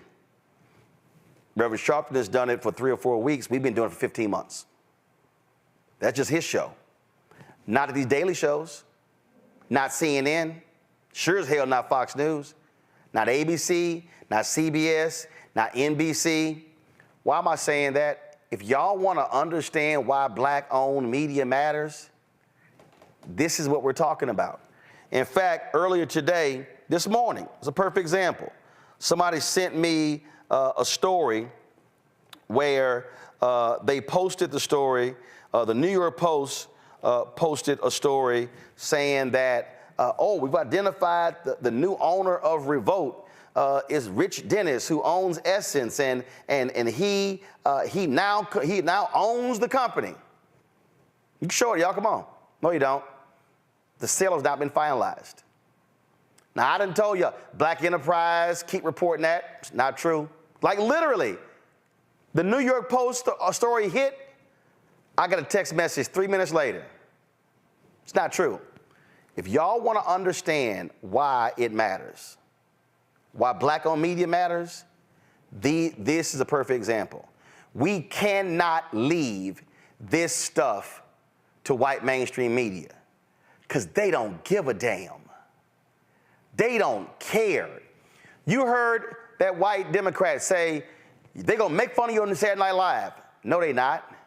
The only reason that story went that big because they threw out the 2 black brothers and they kept the white woman. Saturday Night Live don't give a damn about no HBCU. Hell, I doubt Saturday Night Live even recruit at HBCUs. And so I need our people to understand that we have to build our own media ecosystem. And that takes resources. We set this show up. I did not want to charge for subscriptions. And I said, listen, We go a donor program. And I told everybody, I said, listen, we ain't gonna send you no hats, t-shirts, mugs, towels, pens. We want all the money to go back into the show. You spend the money on a swag and a postage, hell, you ain't got money left over. And so this is what it's about. Y'all, I'm not lying. Ain't no billionaires, white or black, cutting us any checks. Ain't no millionaires cutting us any checks. We have built this brick by brick, and a lot of y'all have helped. And so when I say we've got to have our own, ain't no white network doing a town hall in Nashville on Monday. And I'm going to tell y'all right now, that's going to cost at a minimum $7,500. And that's on the cheap. That's for travel, hotel, per diem. I'm bringing 2 people down, our drivers driving our stuff down. That's what it's going to cost. Do we have to spend it on that? Nope. Are we spending it on that? Yes. Why? Because the same way it matters like we went down Bethune-Cookman. This is why we've got to control our own destiny, folks. This is why. So your check and money order to P.O. Box 57196, Washington, D.C. 20037-0196. Cash App, $RM Unfiltered. PayPal, R Martin Unfiltered. Venmo is RM Unfiltered. Zelle, Roland at RolandSMartin.com. Roland at RolandMartinUnfiltered.com. We'll be right back. Grow your business or career with Grow with Google's wide range of online courses, digital training, and tools. Gain in-demand job skills with flexible online training programs designed to put you on the fast track to jobs in high-growth fields. No experience is necessary. Learn at your own pace. Complete the online certificate program on your own terms. Stand out to employers, get on a path to in-demand jobs, and connect with top employers who are currently hiring. Take one professional career certificate program or all 6. Earn a Google Career Certificate to prepare for a job in a high-growth field like data analytics, project management, UX design, cybersecurity, and more. All professional career certificate programs must be completed by December 31st, 2024. Scan the QR code to complete the application. There are 1,000 scholarships available. Grow with Google and J. Hood and Associates. Be job ready and qualify for in-demand jobs. Fanbase is pioneering a new era of social media for the creator economy.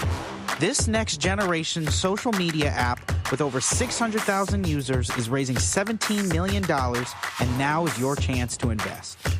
For details on how to invest, visit startengine.com/fanbase or scan the QR code.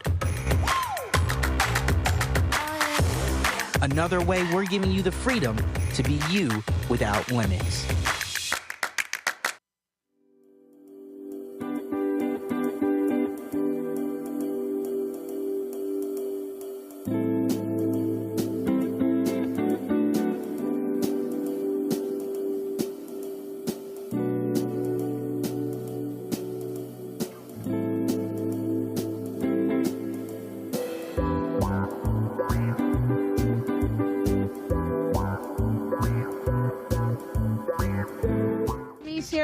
And you know what you're watching, Roland Martin Unfiltered.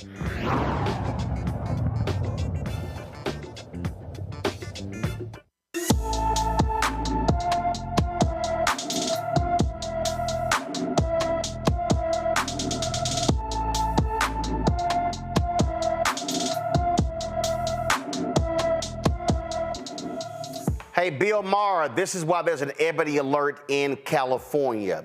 LaShondra Follins has been missing from her Minden, Louisiana home since February 24th. The 17-year-old is 5 feet 5 inches tall, weighs 110 pounds, with black hair and black eyes. Anyone with information about LaShondra Follins is urged to call the Minden, Louisiana Police Department at 318-371-4226, 318-371-4226. Folks, the Lincoln University Alumni Association Board of Directors in Missouri says it has issued a no confidence vote in the leadership of the Lincoln University Board of Curators following The reports released. First of all, they found no evidence of bullying against former Lincoln University administrator Antoinette Bonnie Candia Bailey. She was the former vice president for student affairs who wrote a 12-page letter to Lincoln University president John Mosley, the alumni and faculty, accusing the president of bullying and harassment before she died by suicide on January 8th. The board of directors expressed concern with how the investigation was conducted by the law firm of Lewis Rice and questioned how interviews were selected. In a letter addressed to the board of curators, the Alumni Association said the following. They said, we were given a president with minimal athletic leadership abilities and placed in a role requiring even stronger critical thinking skills. As such, guys, please put the letter up. As such, his lack thereof has become evident throughout his 2.5 years of service, and for the board of curators to reassert this flawed decision and to act without change in this administration is further evidence of their inadequacies to care for and protect the interests of the university's mission and its sovereignty at a historically black college and university. The Alumni Association is calling for Mosley's resignation. What we are seeing here, we read a lot of that letter on the air, Lauren, and man, it was brutal. It was brutal to read what this sister wrote and just how debilitated and offended she was by this. Yeah, it's going to be hard to, I think, though, make that case moving forward, even with the letter. These cases are really hard to make when you have to figure out a way to make someone else responsible for the trauma that someone may have been going through, even though she documented it. So it'll be interesting to see how that moves forward. But it's a real tragedy that that happened because obviously it didn't have to happen. Last Thursday, there was a group of young professors, black professors, who had a Zoom call. Actually, the Zoom call at the exact same time I was on the show. But I listened to the second hour of it, and they were talking about some of the experiences they've been having as professors at work around the country. And obviously, you know, there's a trend going on, an anti-blackness trend, and we see it with the DEI discussion and the CRT discussion. And this is all, to me, kicked off by Donald Trump, kicked off by the reaction to the presidency of Barack Obama, and it continues. And it continues on a lot of levels. And frankly, the forces of anti-blackness are becoming more and more organized. Indeed,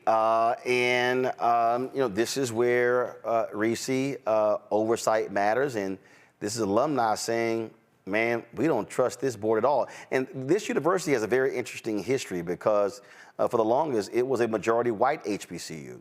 And late as the 1990s, it was majority white. Then it began to switch. Now it's 56% black, 27% white. And so you've sort of had that dichotomy and that sort of battle back and forth. I mean, why are they protecting this man? I don't understand the board, that is. I don't know what more of an extreme vote of no confidence you can get than a person dying by suicide. How can you say there's no evidence when the allegation is a firsthand account from the person who took her own life? And, you know, you can't just necessarily pin that on him.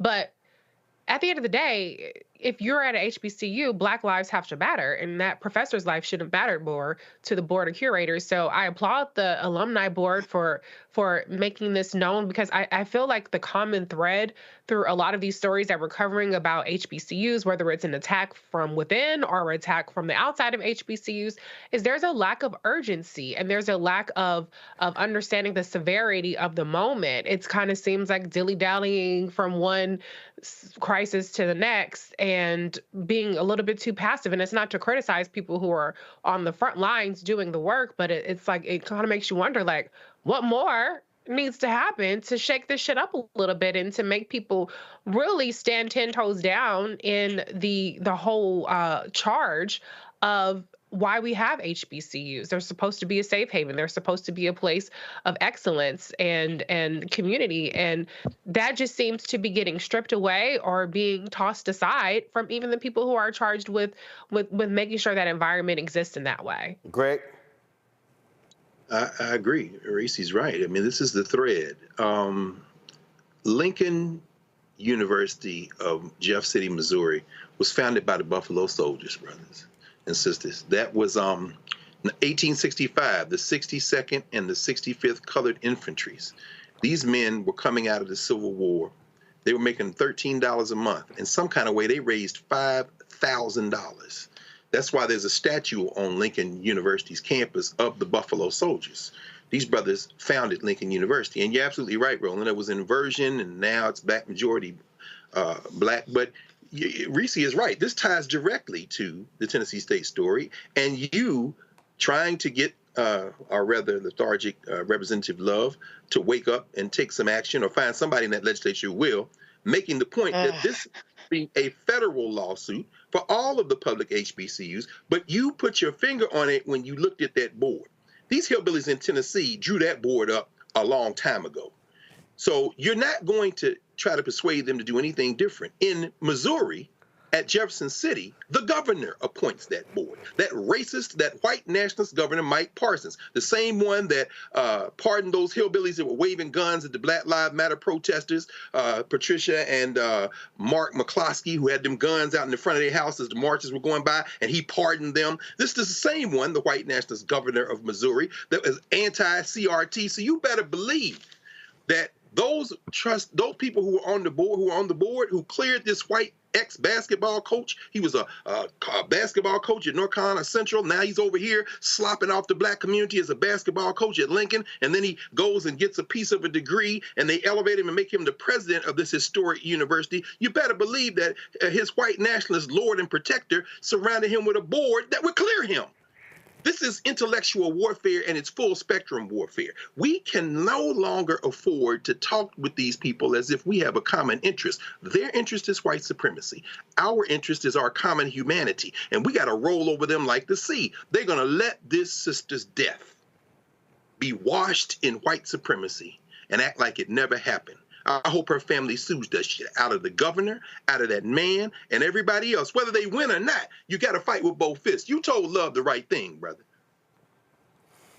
Well, folks, hold tight 1 second to go to a quick break. We come back. How in the hell is South Carolina going to be allowed to go forward with maps that have been determined that hurt black folks, are unconstitutional? And the Supreme Court heard this back in October, and they ain't done a damn thing. But this is familiar because they did the exact same thing in 2022.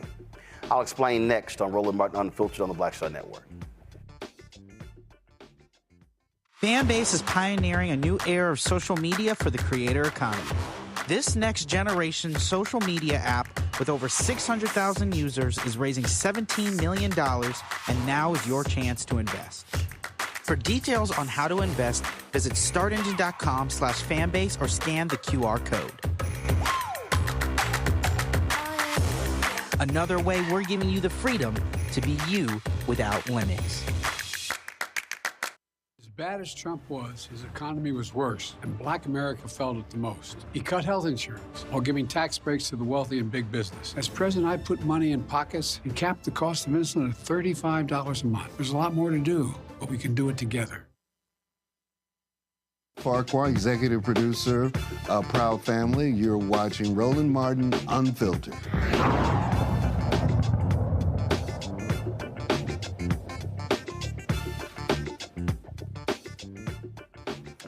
Well, folks, this is no shock. According to voting rights activists and civil rights groups, South Carolina should postpone its elections until the Supreme Court decides on the congressional maps a lower court already deemed unconstitutional. Yet, the courts are allowing these maps to be used which makes no sense whatsoever. John Cusick is an attorney with the NAACP Legal Defense and Educational Fund. He joins us right now. So, John, here's what's crazy.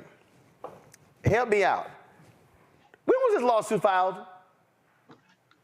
We filed the initial lawsuit in 2021, amended it in 2022. It's been almost 2 years. Filed in 2021, amended in 2022.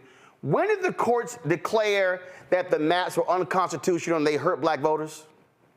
January 6, 2023. January 6, 2023. Yep. So then it goes to Supreme Court. Supreme Court hears it when?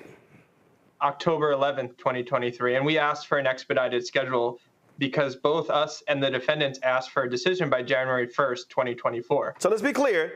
You and the defendants said, hey, Supreme Court, could y'all please decide this case by January 1, so if the maps have to redrawn, there's enough time to do so in time for the primaries, right? That's exactly right, because as you know, sometimes states will invoke this principle to say, we don't have enough time to draw new maps, but there was a recognition of the urgency that to have enough time to put a map. And there was, as you said, it's not always common that both sides are on the same page, but this was a joint request made back in May of 2023. And we're familiar with that because Louisiana passed maps 2022. Their primary wasn't until August. It was way enough time, but the Supreme Court, after declaring unconstitutional, said, hold up, not enough time. It was like, actually, it is. Alabama, exact same thing. So we've seen this before.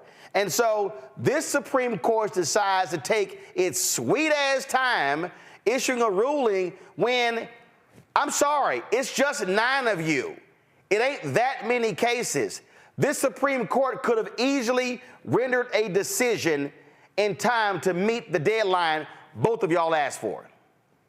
That's exactly right. You know, this case is so clear and straightforward. It applies binding Supreme Court precedent of just 2017 in a case Cooper v. Harris, where it has very similar factual analogies.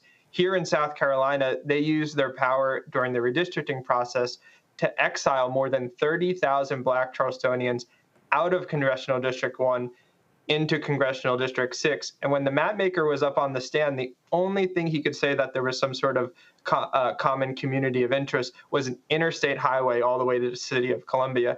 And to do so, they targeted Charleston County, where all the other principles that they had applied in the other 46 counties, or the other 45 counties in South Carolina and the other congressional districts, he admitted they abandoned when they were drawing this map.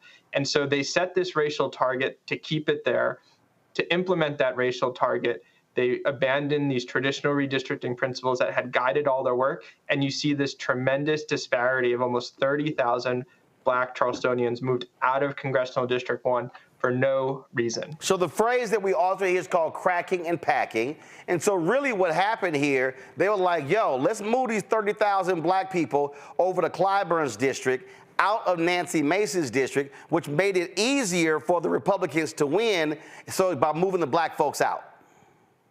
Yeah, so they essentially, not during the legislative session, they didn't say that we were doing this for partisan reasons. Even the lead sponsor during the debate said this is not a partisan gerrymander. Then, unfortunately, what has come all too common is that during the litigation strategy after discovery is they start saying this is a political reason. We're doing this for partisan reasons. And, you know, this is unfortunately a American tradition where you see whatever parties in power invoke partisanship as a guise to target Black and brown voters. But the Constitution's clear that partisanship to discriminate. So it's crystal clear that for redistricting purposes, even though you might be able to have partisanship as a goal, you can't do so by targeting and using race in an excessive way as a means even to achieve a legitimate outcome. And that's exactly what happened here. We had expert, unrebutted evidence that showed even when you account for voters of the same party, Black and white voters, Black voters are more likely, even when they're in the same party, to be moved out. And so race, not partisan affiliation, was the only thing to explain this movement in a way where it was the predominant reason. So if the Supreme Court drops the decision on Monday, it's too late for the fall. Well, right now what happened is the lower court, the district court today, said essentially that maps can stay in place for 2024, both the primary and the general election. Now, it's odd that you talked about timing here. The defendants were on notice since February 4th, 2023, that they could not go forward with any maps under Congressional District 1. And the court was also clear at that same time that if for some reason the appellate process and the pending appeal weren't decided by that, they still could not go forward in that. And so you would think that by January 1st, when the Supreme Court didn't issue a decision, defendants would seek to move again for a stay to say keep the maps in place. That didn't happen. Didn't happen in all of January.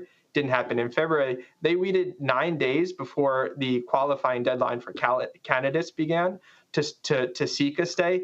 And then they moved the Supreme Court, while the district court did not issue a decision, to stay the entire map, even if it's affirmed. And so right now we're in the process of assessing and evaluating that. But that's essentially what's happening right now, is that under the district court's order, maps and this unconstitutional map, even if the Supreme Court affirms, will be in place for the 2024 election. It just feels like the Supreme Court is essentially putting his thumb on the scale and helping out. And we saw what happened again in 2022. If they had allowed those maps in Louisiana and Alabama to be changed, Democrats could have likely held onto the House, because that's how razor thin these margins are. And that's exactly right. These have national implications. And for our voters and the clients that we represent and the Black voters, the racial gerrymandering harm's clear and immediate. It's impact about everyday life. It's who's being represented.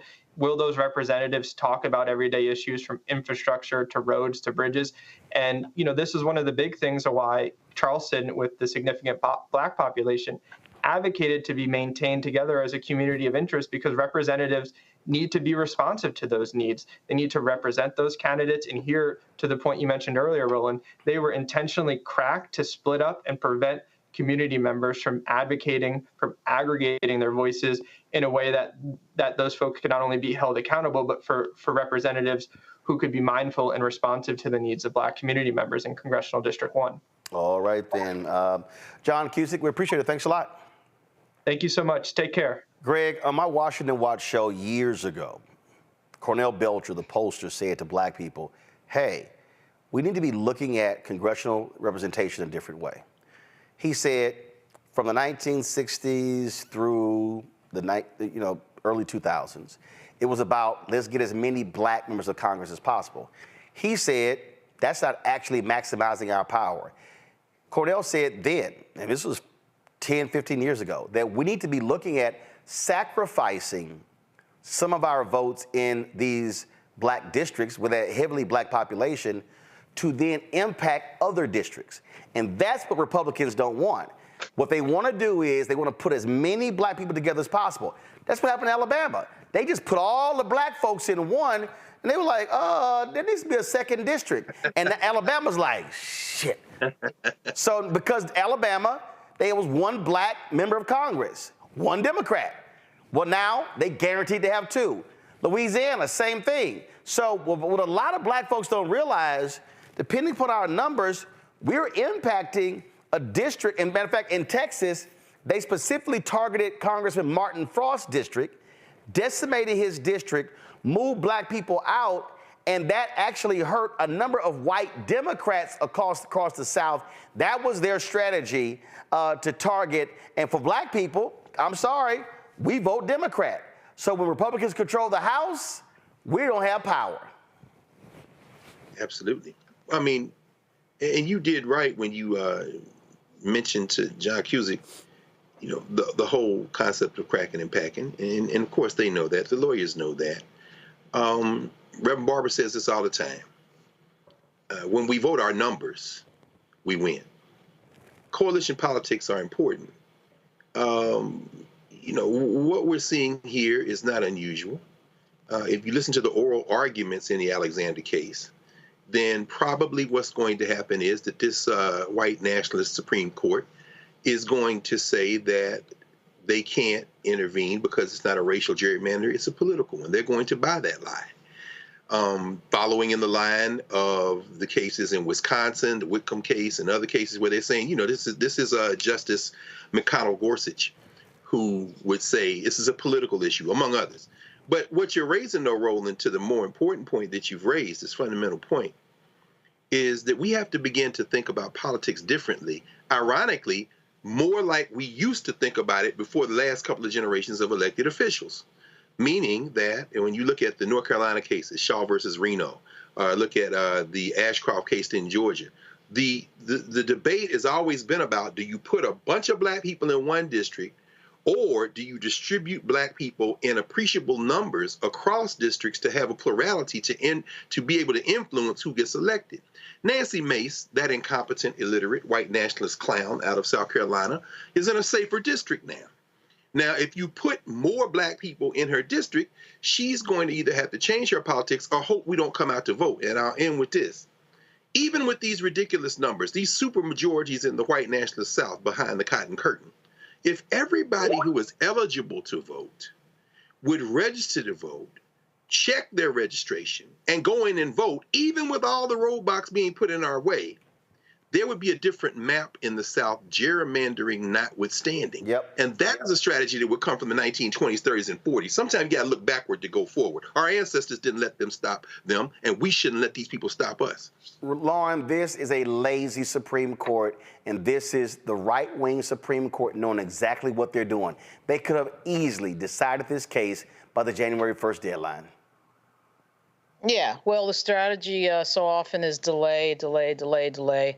I mean, we see that all the time. They love to have the delay strategy. They just will keep having the conversation, keep having the meeting, talking about it, and all the while they will be controlling the game in the background. So delay is a major part of the strategy. You know, the other problem with this situation is that you do have a lot of black elected officials who do not necessarily want the districts to be distributed more evenly, because it's easier, obviously, to run in a district that is coming in at, over 50% black. So there's been arguments that I've seen in certain states where the black elected officials did not necessarily want to have two black districts, because when you have the one black district, obviously, it's really easy to run. But one of the untold stories of the Congressional Black Caucus is that there are so many districts now that are not even close to being majority black, that black lawmakers are winning in. And, it's people like Emmanuel Cleaver and Andre Carson. And, you're getting these more Latino districts in California, Maxine Waters' district, Barbara Lee's district. So a lot of these black members of Congress, on the federal level, a lot of these black members of Congress are winning districts that are not all that black. And the party doesn't really want to talk about that a whole lot. They want to nominate who they want to nominate. But you'd be surprised how many times you see it in the state level where a lot of the black state legislators do not necessarily want to create more black districts. They want to create a blacker district that is easier to win in, and so they don't have to campaign as much. Yep. So Reese? There's that. Well, I think that there is a disciplined, active strategy to disenfranchise black voters and to dilute our votes. And if you can do it by appearing to be hands-off while actually tipping the scales, then why not? I mean, the Supreme Court is an illegitimate institution, and they have tried every tactic. Sometimes it's outright gutting protections that have been there, and sometimes it's pretending to be hands off. But they do this shit every single election cycle, whether it's the district courts or whatever courts, where they say, oh, sorry, time has run out, gotta stick with these racist ass maps. And it just keeps repeating the cycle over and over and over again. But the reality is that we have to vote at least our capacity.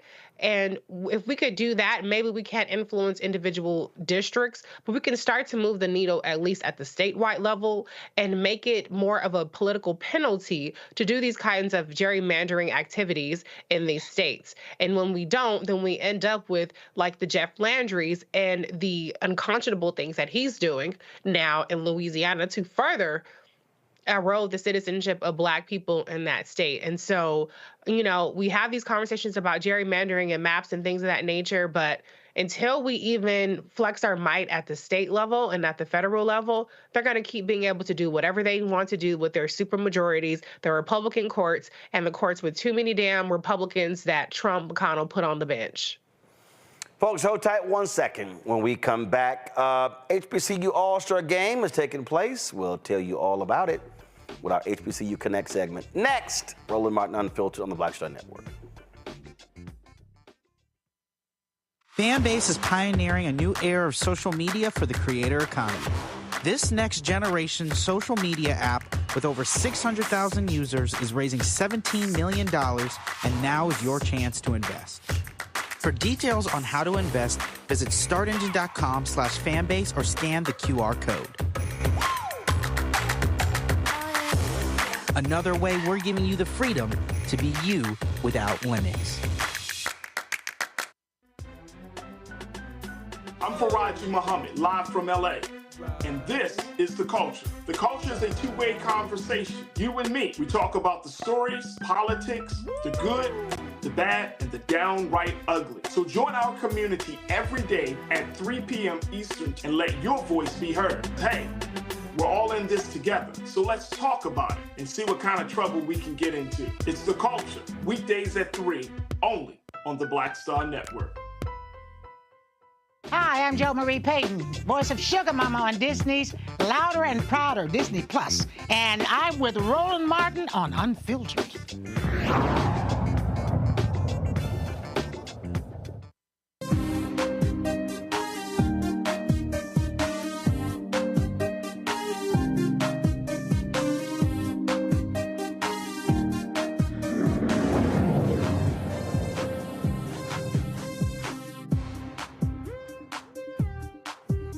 On Sunday, April 7th, the third annual HBCU All-Star Basketball Game will be held at Grand Canyon University in Phoenix, Arizona. The game will showcase the best HBCU basketball players from the four historically black athletic conferences. It's the MEAC and the SEAC, taking on players from the SWAC and the CIAA. Players from Tennessee State, Hampton, North Carolina A&T universities will also participate. Travis Williams, the CEO and founder of HBO All-Stars. He joins us right now. Travis, glad to have you here. I often wear HBCU gear in the show, so I'm rocking North Carolina A&T today. So how did this idea originate? Yeah, thank you for having me on your show first and foremost.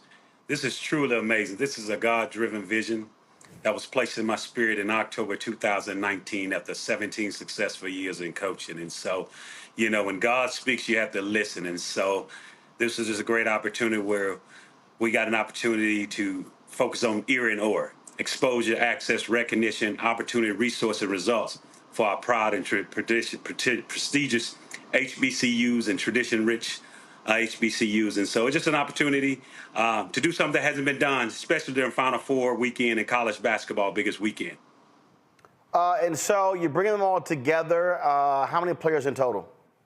So it's a total of 24 players representing of Team Rick Mahorn, the MEAC and SIAC and Independent All-Stars versus Team Ben Wallace, the SWAC and CIAA All-Stars. And so this is an amazing moment representing our four premier conferences. And so this is an opportunity during Final Four weekend to celebrate the best in black college basketball. What about the Gulf Coast Athletic Conference? Well, you know, eventually we're going to get there, you know, but I think more importantly, you know, we got to make sure for our NCAA Division I and Division II, but eventually we're going to get there where we're representing all leagues. Because last year, I'm trying to think, one of their schools was like 27-0, undefeated. Yeah. And like I said, hopefully we get there. You know, it's about getting this, as you know, Roland, about getting this right before we venture out and everything else. And so, and they even take one step further. We're looking at adding our women. You can't forget about the women. That's a different dynamic. And so we're excited about yeah, you had a Jackson State, a phenomenal squad, went undefeated this year in the SWAC. And so, yeah, pretty good. Who are your sponsors? Well, we have some of our most amazing sponsors. We have Aflac, AT&T, Nike, and a host of local sponsors here that is important for us to not only give back to our community when we get here, it's especially important to support our local black and brown businesses here. And so prior to the game, we're partnered with Archwood here, where we're going to have a lot of our black and brown vendors as a part of our pregame and game day activations and activities. So we're excited about that. And so United Airlines, our official airline. And so there's a host of individuals that are coming in and helping us doing some amazing work here in the Phoenix community. Are the players or the conferences getting compensated? Yep. Well, you know, in the past few years, we've been able to offer scholarships, you know, donations to support all of our conferences, This year we invited all of our HBCU presidents to participate. We hopefully pretty much the majority of them come. During the halftime, we want to be able to present them a $50,000 check to support their HBCU All-Star Scholarship initiative. 50,000 each? No, 50,000 represent of the each conference. Eventually, we'll get to the point where we're able to do that. So you're saying so you can present $200,000 in scholarships because you got 4 conferences? No, this is for the HBCU presidents. HBCU presidents that we're bringing in just to be able to support some of their scholarship initiatives on their campus. We're not there yet, but hopefully we get there. This is only year 2 of year 3 of our event. 50,000 total in scholarships. Yeah, it represents about 49 HBC. So, Roland, we have 49 HBCUs, 49 represent HBCUs, 65 HBCU All-Stars, and we selected the top 24. So we want to make sure that we support some of their initiatives there on their campus, and we want them in attendance and being able to. This is just the first beginning of getting this started. All right, questions for the panel. Greg, you first. Thank you, Roland, and thank you, Brother Williams, for including A&T, since Roland is rocking it today, and Tennessee State, and Hampton as well for those folks who have chased after the white conferences. I'm glad you didn't forget about us. But I'm interested in this award ceremony y'all going to have at the George Washington Carver Museum. Could you talk a little bit about that, and what's the objective at the award ceremony? I think it's more importantly, like I said, this is an opportunity for us to recognize these top 24 players. Like I said, this is an exclusive group of the top players in black college basketball, and I think, we want to put the national spotlight on them. And just take it back. You think about it, there's 350 NBA players, 30 NBA teams, 450 NBA players, 30 NBA teams, and there's only one current active HBCU player. That's Robert Covington, who played for me at Tennessee State. So I think the most important part, we recognize these outstanding young men for accomplishments during their 23-24 basketball season. And so this is an opportunity for us. When they get here on Wednesday, April the 3rd, next week, we get an opportunity to shine this national spotlight and recognize the great work they're doing on and off the basketball court. But more importantly, at the George Washington Carver Museum, this is a high school that was founded for African Americans here in the Phoenix community. And so we wanted to be able to shine a national spotlight on this location and being able to support some of their outreach initiatives and get folks over there and checking out the amazing history that is at George Washington Carver Museum. If you're ever in Phoenix, this is an amazing facility with a lot of rich history and celebration of African Americans' history. Reese? Thanks, Coach. Mr. Williams, I'm curious, with this being an HBCU All-Star, what about HBCU cheerleaders or band members? Are they going to get a chance to kind of show their spirit at this game? Of course, and I'm glad you asked that question. This game is about the entire HBCU experience. And so as you all know, the HBCUs don't exist out here. And so we have the Clark Atlanta University Band that will be here representing. Also, we have the Morehouse College Spelman cheerleaders. And so we will have a little bit of that Atlanta AU Center that's represented here in Phoenix. And so we're truly excited for Clark Atlanta University and Morehouse College representing our band, our cheerleaders, our dance team. Just a truly exciting moment to bring the entire HBCU experience to this part of the region, part of the country that it doesn't exist. Yes. Lauren. Is there anybody from Virginia, any of the All-Stars from Norfolk State or Virginia State? Well, Norfolk State, I'm glad you asked. Bertrand, he was the 6th man of the year this year. And so we're excited. Coach Robert Jones has done an amazing job at Norfolk State University. But all these players that are represented, like I said, we got players that are represented from a number of HBCUs, North Carolina Central, Benedict, Norfolk State, Clark Atlanta, Tennessee State. A lot of these players that are represented are all conference players or player of the years in their respective conferences. And so we have an HBCU All-Stars national scouting staff with close to 150 years of experience that's had an opportunity throughout this year to watch these guys in person, on television, up close, and really get an opportunity to recruit and scout. These are former HBCU head coaches, associate head coaches that have been in the trenches and understand our HBCU basketball culture. So trust me, we are truly, truly excited about this game in less than 11 days. And so, yes. All right, then. Where can people go to get more information? Yeah, you can go to HBCUallstargame.com. Tickets are selling fast. There's only a few remaining. We encourage you. Get your tickets now. You do not want to be on the outside looking in for this historic game. And you can follow us on all social media platforms, HBCU All-Star Game, HBCU All-Stars LLC. You can follow me at Travis L. Williams 24. Get your tickets now. You do not want to be on the outside looking in. And just like I said, the game is important, but all of our outreach and things that we're able to do to impact the community here in Phoenix, we are truly, truly excited about being able to put on this HBCU All-Star Game celebrating Black excellence, Black history, and Black cultural experiences at the highest level. All right, Travis, we appreciate it. Thanks a lot. Yeah, thank you for having me on your show. All right, y'all. Tomorrow, it's B-Day. We'll explain that next on Roland Martin Unfiltered on the Black Star Network.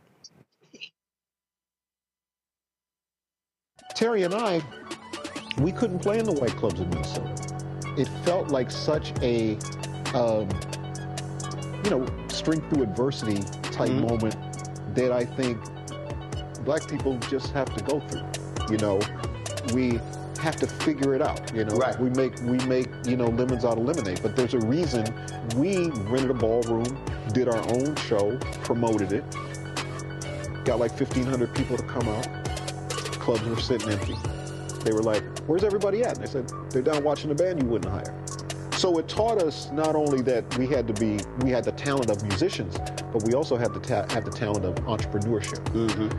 It wasn't like a seat at the table. It's like, no, let's build the table. That's right. We got to build the table. And, that's right. And that was the thing. And of course, after that, we got all kinds of offers. Of course. Right, to come play in the clubs. But we didn't do it. We said, "No, we're good. No, we're good. We're good." And that's what put us on a path of national. And of course, when Prince made it, then it was like, okay, we see it can be done.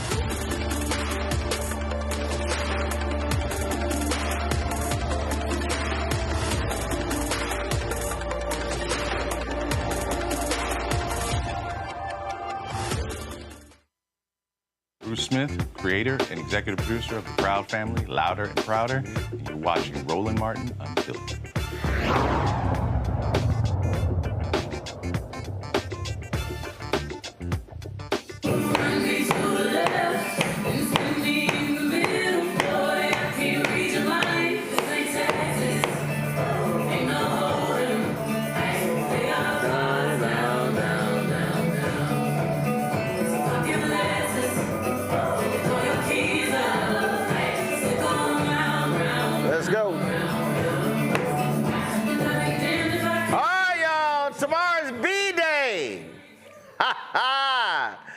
This drops tomorrow, actually at midnight. Folks are already, I've been seeing tweets. Somebody just tweeted, is it midnight yet? Of course, Beyonce, her Cowboy Carter album, they dropped the information on, a couple days ago. It's a 26-track album. A 26-track album that features a number of country stars, also some up-and-coming stars as well, pays tribute to a country pioneer. And you might remember Beyonce released that long post that she talked about after her experience at the Country Music Awards in 2016, how caused her to dig a little deeper, and now she's come back. Matter of fact, I'm calling this the big payback. She's like, "Oh, you racist ass white folks. Y'all showed your ass. I'ma show you." And I came back. She dropped Texas Hold'em, became the number one hot country song in the album. Now it's gonna be total 26 tracks. She said this is not a country album, it's a Beyonce album, but it's gonna be a whole lot of black folk Reese walking around with cowboy hats. Yeah, that's the Beyonce effect. I mean, I hope that it's as good as her Renaissance album, which got me through writing 2 books, a whole summer, and a whole host of things. I hope that it's a moment for her. I'm going to wait and see how I feel about it when I hear it. But, country isn't normally really my thing, so we'll see if it's giving more Beyonce or country for me. Your ass gonna be listening to Beyonce country. I don't know who you think you fronting. I'm Somebody posted this photo on Twitter. That was funny as hell when I saw this one. I thought this one was funny right here. A big cowboy hat sitting on top of the Empire State Building. Lauren, it's going to be real interesting. And I'm telling you, I love how these folk are shook up already. There were some country stations that actually refused to play Texas Hold'em. And man, when they put that on Twitter, the Beehive lost their mind, and the country station was like, "Hold up, we played it at 4 o'clock." Like they got so many calls in a couple of hours. They're like, "Yeah, we played it at 4 o'clock. Calm down." Yeah, there's no way that this thing is going to go immediately to #1. There's no way it's not going to make a ton of money. And just reading the track listing, the fact that she's covering the Beatles song Blackbird, and she's got some track on here called Desert Eagle, which I have a sneaking suspicion is going to be a good song just from the title. But no, she doesn't really know how to fail, so that's a great thing. And I like the fact she's doing country. As a big Ray Charles fan, one of his best albums was a country album. Because Ray Charles, of course, can sing anything, any genre, anytime, any place. But I think Beyonce, I'm glad she's doing this. It returns the genre to, I think, its natural roots in a lot of ways. And it's going to be a lot of fun. And I'm going to be hovering. I'm going to be hovering at midnight to download it right away. And I think, I don't know. I think that this type of entertainment, music, is one of the greatest things. It's one of the greatest uniting forces. And I think that's the effect that she's going to have. We'll see. I mean, whoever wants to get bitter, they just want to be bitter. Who cares? But I think her talent and this move is going to be very enjoyable.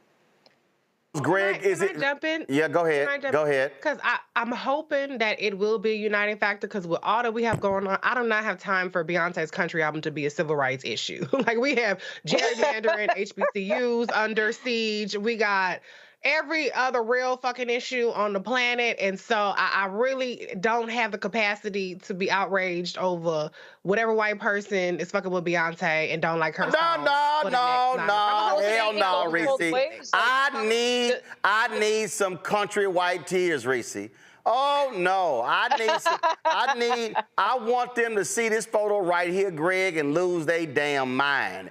I want them to get smacked in the face with black country history. In fact, Greg, one of the tracks is called The Linda Martell Show. She was the first African-American to play the Opry. Yes. So she's paying tribute. Not only is she paying tribute to pioneers, apparently she's also going to have new country artists on here as well, and using her fame to bring them a lot of attention too. No question. I'm an agnostic when it comes to Miss Carter Knowles. Knowles Carter. I don't really have a dog in the fight. And I grew up in Nashville, so Charlie Pride, Ray Charles, as you say, Modern Sounds and Country and Western, that double album. And then Ray Charles recorded with everybody from Willie Nelson to 7 Spanish Angels. I mean, you start thinking about the country roots. But we know that the roots of that music is the blues. And we know that from that foundation, which came out of Africa, the blue note, the use of those stringed instruments, the narratives that were put there, even the rhythm structures, that then fed the root that became what we call rock and roll. Once Muddy Waters and them boys started sticking electric cord into their guitars coming out of Mississippi and places like that. So, Beyonce, I don't know that she's returning something to the roots as much as she is to co-sign with you, Reese. Beyonce, and to say, what you said, Lauren, she doesn't know how to fail. She's a master marketer. Beyonce could record the theme to Sesame Street and it would go to #1. It takes an astute ability to do that. I really don't have a dog in the fight. If some white racist heads explode, hey, that's a bonus. But but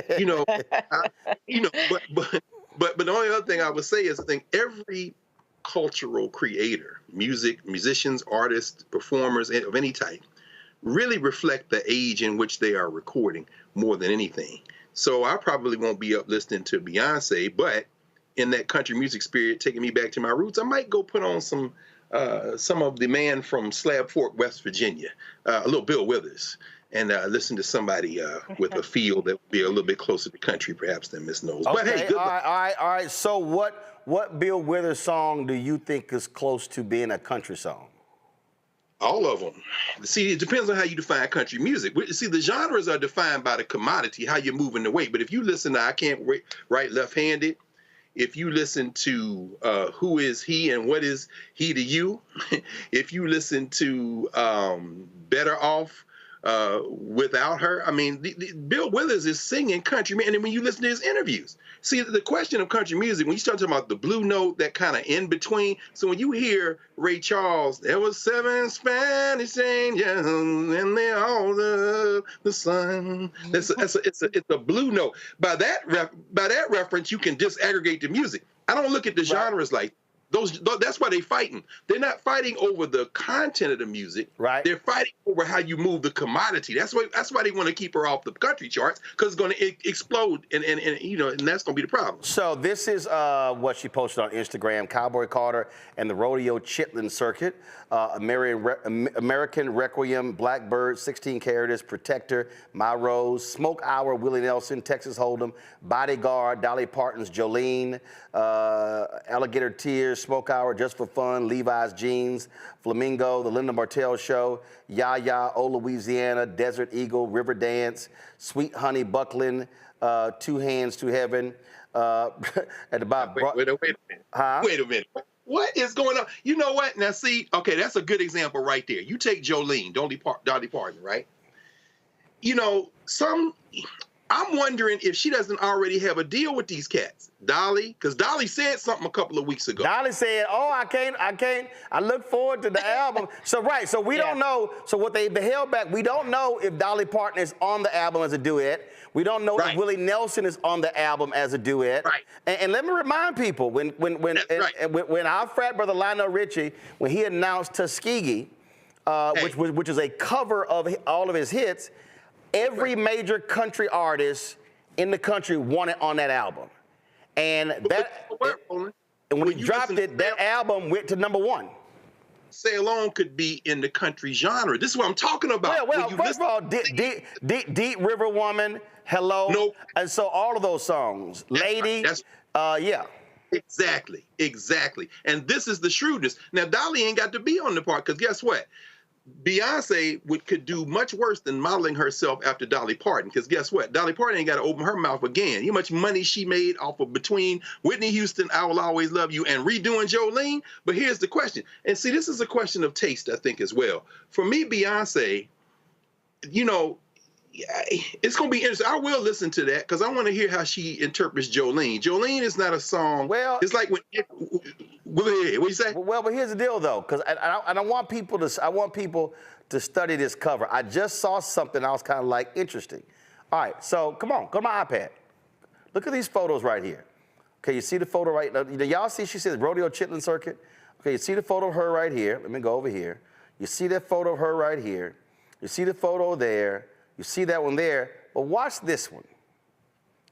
This is a photo of Beyonce with an accordion. Mm-hmm. Now, for everybody watching, y'all might say, okay, I don't understand the accordion thing.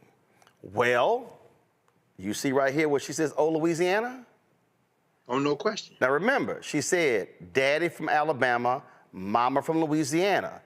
For a lot of black folks, don't understand country Louisiana, don't understand accordion, don't understand Zydeco.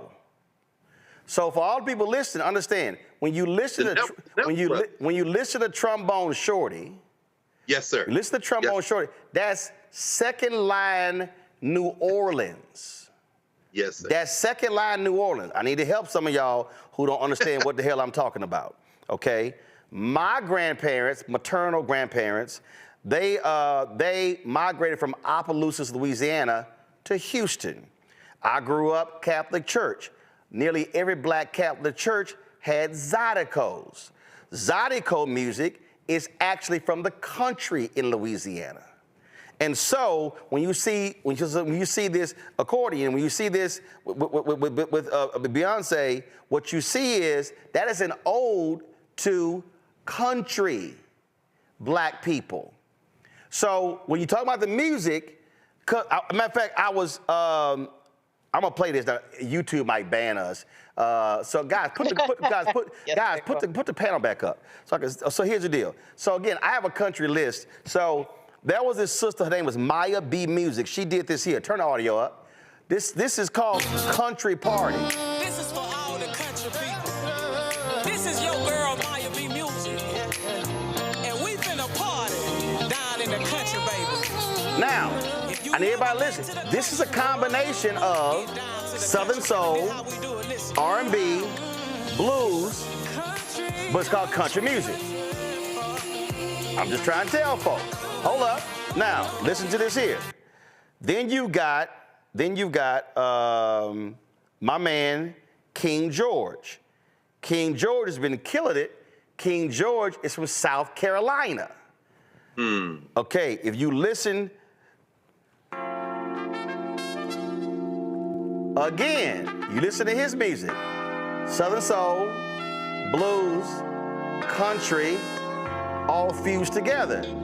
So you listen to him and you like, is he blues? Is it country?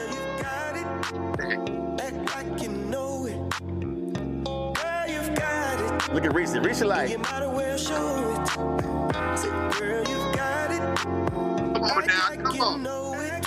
Now, all right, so that's so. When I mentioned Zydeco, all right, so let me hit y'all with this here. Again, this is when you talk about country. See, now, Rebirth Brass Band, that's at Second Line, New Orleans. This is that. 2, 1, 2, 3, go! All right, that's New Orleans. Okay. Clifton Chenier, this is Zydeco Country.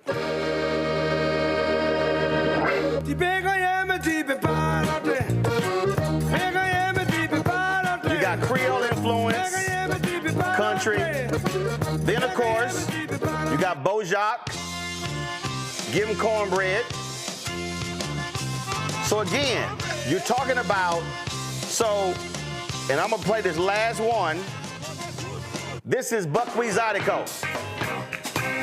We talk about the accordion, that's what he played.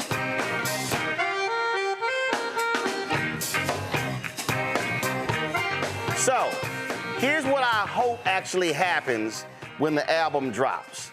What I really hope happens, Greg, is that it's gonna force writers to have to confront the Black experience and the history of our people when it comes to all these genres, and it's gonna force some other folk to have to recognize, whether it's Linda Martell, whether it's others, the role that we played. And so that's what I hope stories done, other things happen.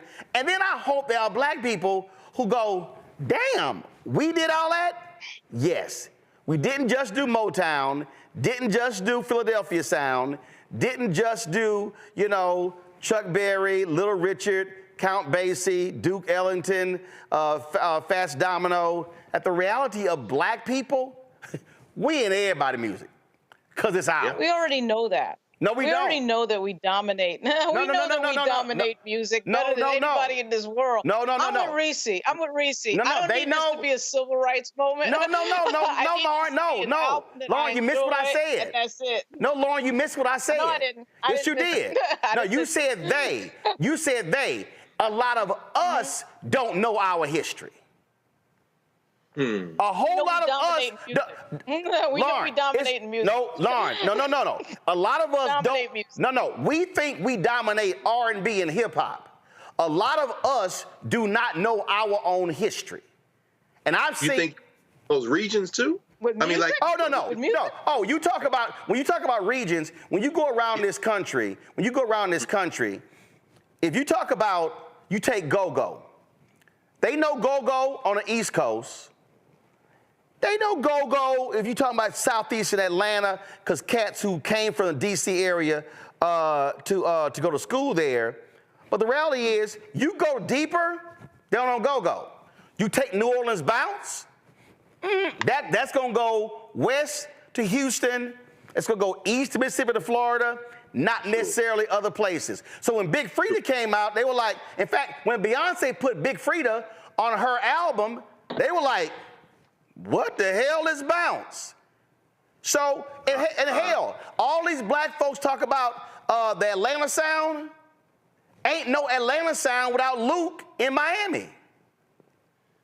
They told, see, so it's, Doc, I'm telling you, so when you talk about screw tapes in Houston, you talk about that sound, then when you talk about Louisiana second line Zydeco, then you talk about New Orleans bounce, then you talk about that Miami sound, then you go the Atlanta sound, then you go, all of that is us. Hell, house music Chicago, they knew other parts, but depending on where you're from, I'm saying what I am hopeful is that out of the people playing the music, doing the stories, I am hopeful that our people also have a better understanding of how we have created so many unique sounds that hit everybody, especially in country, and not just Charlie Pride and Darius Rucker. No question. I mean, it's funny though, cultures aren't static. I mean, as you were talking and you talk about Houston, you know what it made me think about? Slim Thug, Paul Wall, Big Pokey, still tipping on fofos with that violin kind of in the back. You talking about James Prince, like you say, DJ Clue, and you think about it, you say that you see that black music. It isn't country, it isn't R&B, it isn't soul. You could make an argument for what becomes of the lonely hearted when he starts. In other words, the genres explode when you start talking about black people because, as Lauren said, the popularity of our music is grounded in how we approach sound. Right. It's not on the platonic scale. And so when you hear that hip hop coming out of Houston, that Third Coast hip hop, you can absolutely say, you can hear the country. And them Negroes is talking like, I'm like, these some country Negroes. They've destroyed the genre. So when Lil Nas X comes up and, well, I'm gonna take my old town road, it drove them white people crazy because they can't. No, we will take any song and flip it. So you make your point, man. That's right. Right, so that's my point. And I'm telling you, Lauren, I'm guaranteeing you what's gonna happen. I put $1,000 on it right now. When this album drops, you are going to see all kind of different stories done on, oh, this is genre bending, this is this. You're gonna see stories on historical country music artists. You're gonna see, you mentioned Ray Charles, do not be shocked if Ray Charles, the people who run Ray Charles music, watch his shit get reissued. Listen, if y'all, hold up. I'm gonna mess y'all up. My man Kirk Whalum, my favorite artist, Kirk Whalum did an album called In This Life. It was ode to his gospel bluegrass roots of Tennessee. It was his favorite album. It was his worst selling album because his fan base heard this.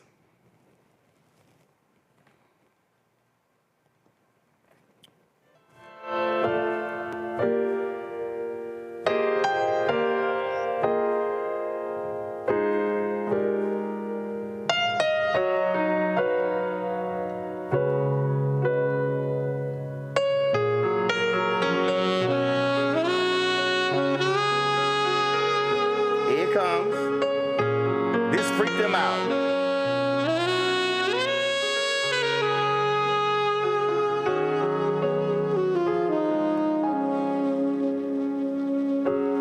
For all I've been blessed with in this life, there was an emptiness in me. I was imprisoned by the power of gold. With one honest touch, you set me free. So I sent Kirk a text. I said, I know, man, you should reissue. He said, and you know, I've actually been thinking about it because it was issued as a jazz album. He's thinking about having it reissued as a country album. She will, whatever happens, she will dominate. I don't care what anybody writes. I don't don't care what anybody says. I don't care what anybody's opinion is. We dominate this art like crazy. We've created four genres, right? Hip hop, rap, trap, jazz, blues, and of course blues is rock and roll. And Chuck Berry is the king of rock and roll. No, so, baby, hold on. You got to add. What will happen? No. You got it's way more than four, Lauren. You forgot gospel. Hell, you forgot gospel.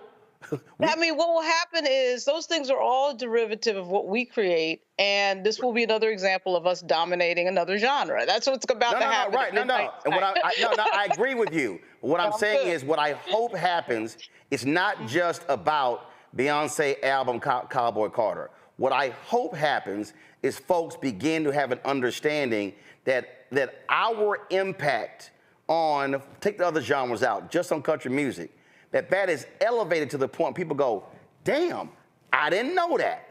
I didn't know that. Because it's funny, Reese, when I'm on Instagram Live, people are like, man, I can't believe you playing country music. I'm like, y'all don't even realize. That's black folk. Yeah. Well, I think certainly there's going to be 1,000,001 think pieces deconstructing the album, just like there was about the cover and the flag and all that kind of stuff. And so I'm interested in the educational aspect of it because I'll be honest, it's not a genre that I've researched at all. So I will be looking to see those nuggets and that creative genius that she has displayed on prior albums. And so listen, I will say, as much as I don't want this to be a civil rights issue of let's go, be up in arms about something, there is a little part of me that's like, the way that they done Columbus woke and a lot of our other shit, twerking and every other thing that they done Columbus and messed up, if we could have one, if we could score a little point on the board that's going to trigger them a little bit, I'm all for that. Last point here, Greg. That whole conversation about her on the horse and the flag, it was a whole bunch of black folks who got chin checked real quick from other black folks from the South who said, don't y'all come here talking shit about black Southern culture in rodeos. It was real interesting in watching. It reminded me of when you had some Negroes who were going, didn't nobody ask for Juneteenth? And some of us were like, hey, back your ass up, dogging Juneteenth. Again, because depending upon where you from, you live that. It's personal. Oh, of course. And that's the side that we haven't talked about. And that's the only side that matters for white supremacists. This is why Donald Trump is selling Bibles with Lee Greenwood.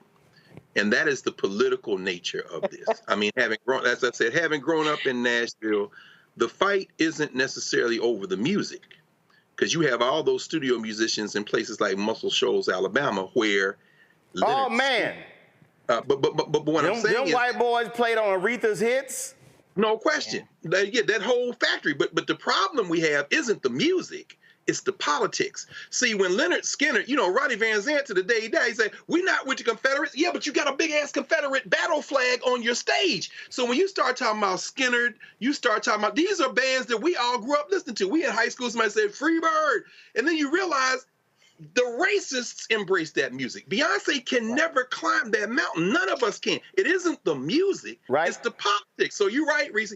Whether we want it to be about civil rights or not, this is a political issue because this is their music. This is the music we play when we lynch y'all. This is the music we play when we go to Trump rally. This is the music we play. This is, what's his name, talking about Brown Sugar, Rolling Stone. And the politics of the music becomes the difficult thing. And I know there's a lot of black people who won't admit that they grew up on and loved them Southern white bands that those white supremacists love too, because if they do, it becomes a political issue. And that's when it's going to be very interesting to see how this plays out.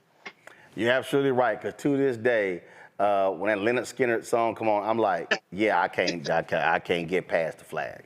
All right, y'all, that's it. Reese, Lauren, Greg, I appreciate it. Thanks a lot. Folks, support us in what we do by joining our Bring the Funk fan club. Send your check and money order to P.O. Box 57196, Washington, D.C., 20037-0196. Cash App, $ RM Unfiltered. PayPal, R Martin Unfiltered. Venmo is RM Unfiltered. Zelle, Roland at RolandSMartin.com. Roland at RolandMartinUnfiltered.com. And of course, you can also download the Black Star Network app, Apple phone, Android phone, Apple TV, Android TV, Roku, Amazon Fire TV, Xbox One, Samsung Smart TV. You can check us out, our 24-hour, 7-day-a-week streaming channel on Amazon Fire. Go to Amazon News. Excuse me, Amazon News, you go to Amazon Fire, check us out. You tell Alexa play news from the Black Star Network.